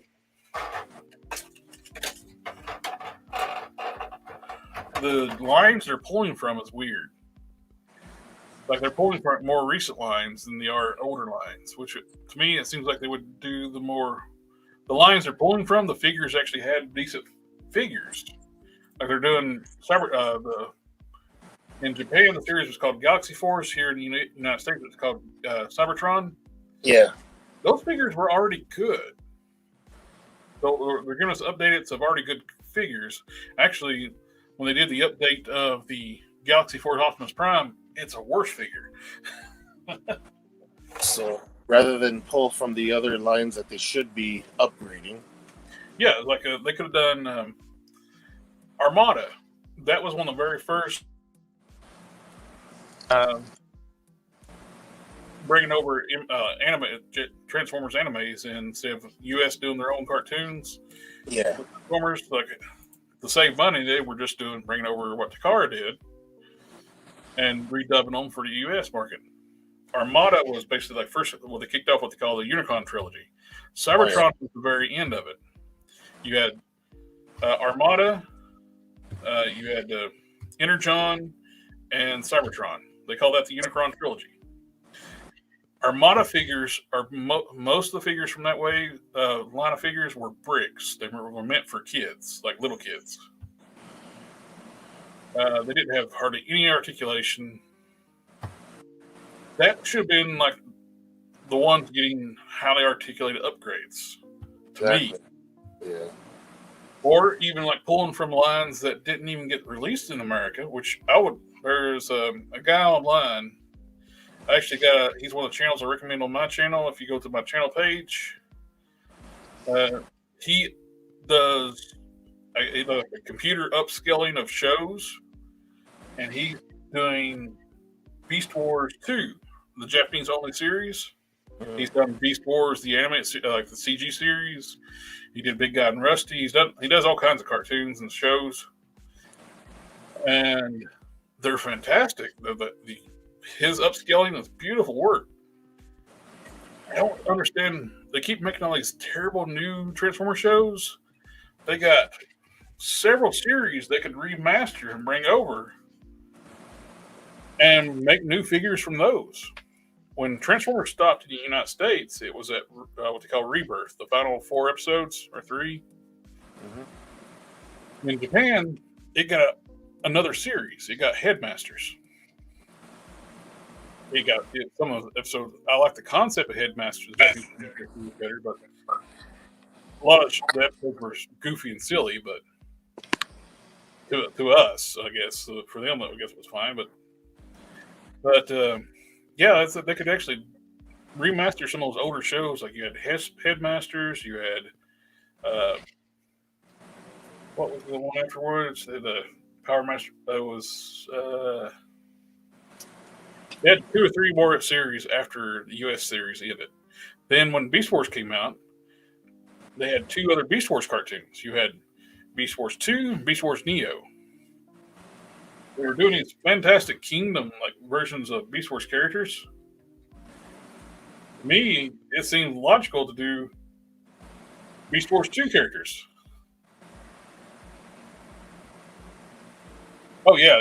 They did release the Headmasters figures in the U.S.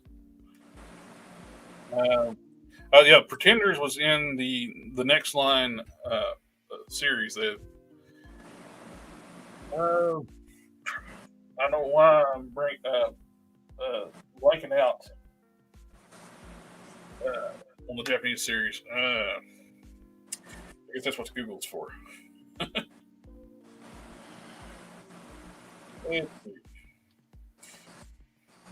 Yes, the leader of they had some Japanese only figures too, though, from those lines.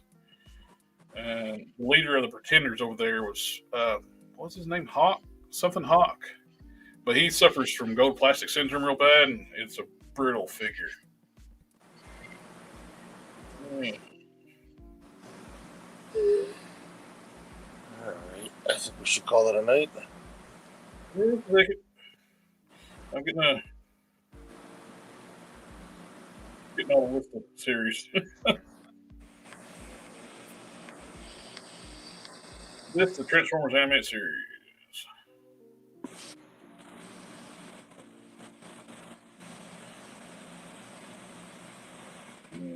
Transformers TV series, Wikipedia.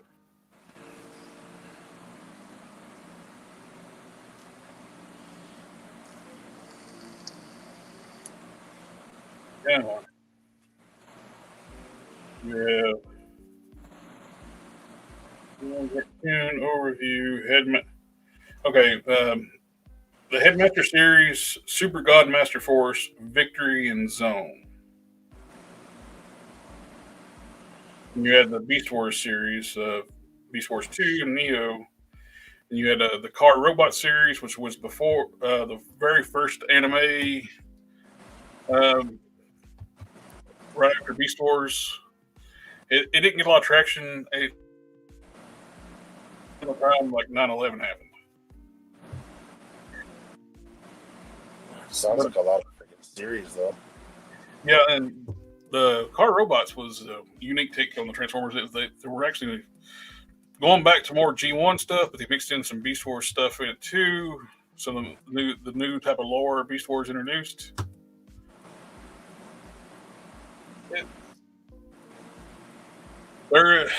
Transformers has been doing multiverse for a long time.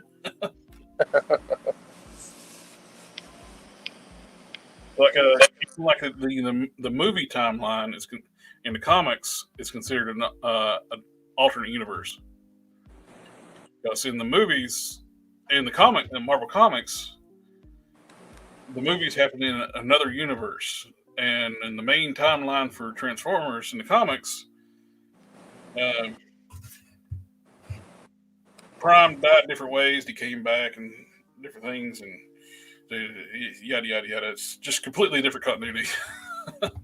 Megatron never became Galvatron, but they had storyline too.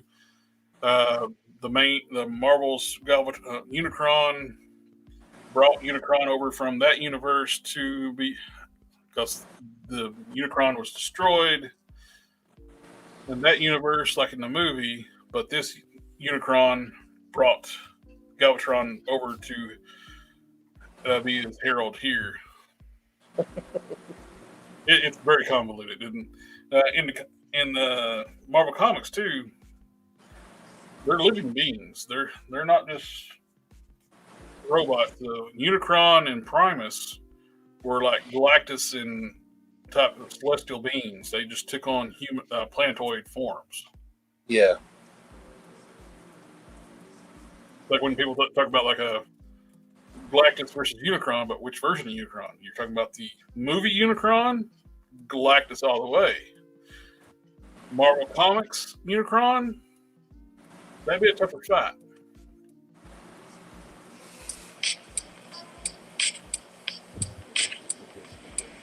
Alrighty, we go ahead and call it a night and hang my head down in shame. I didn't get as many kits I wanted to get done tonight. You didn't. Definitely need to go get the leg upgrade kit for this guy because it looks so ridiculous. Yeah. Anyway, thank you again for hanging out with me tonight, my friend. And always a pleasure. And you have a good night too, Alpha Proto. Let's see, pull up my brand here, pull out the outro. You hang on before we go offline. I'll talk to you here in a minute and get the outro. And again, thank you for taking the time to watch the channel. Like, share, comment, subscribe. We'll catch y'all next time. Take care, everyone.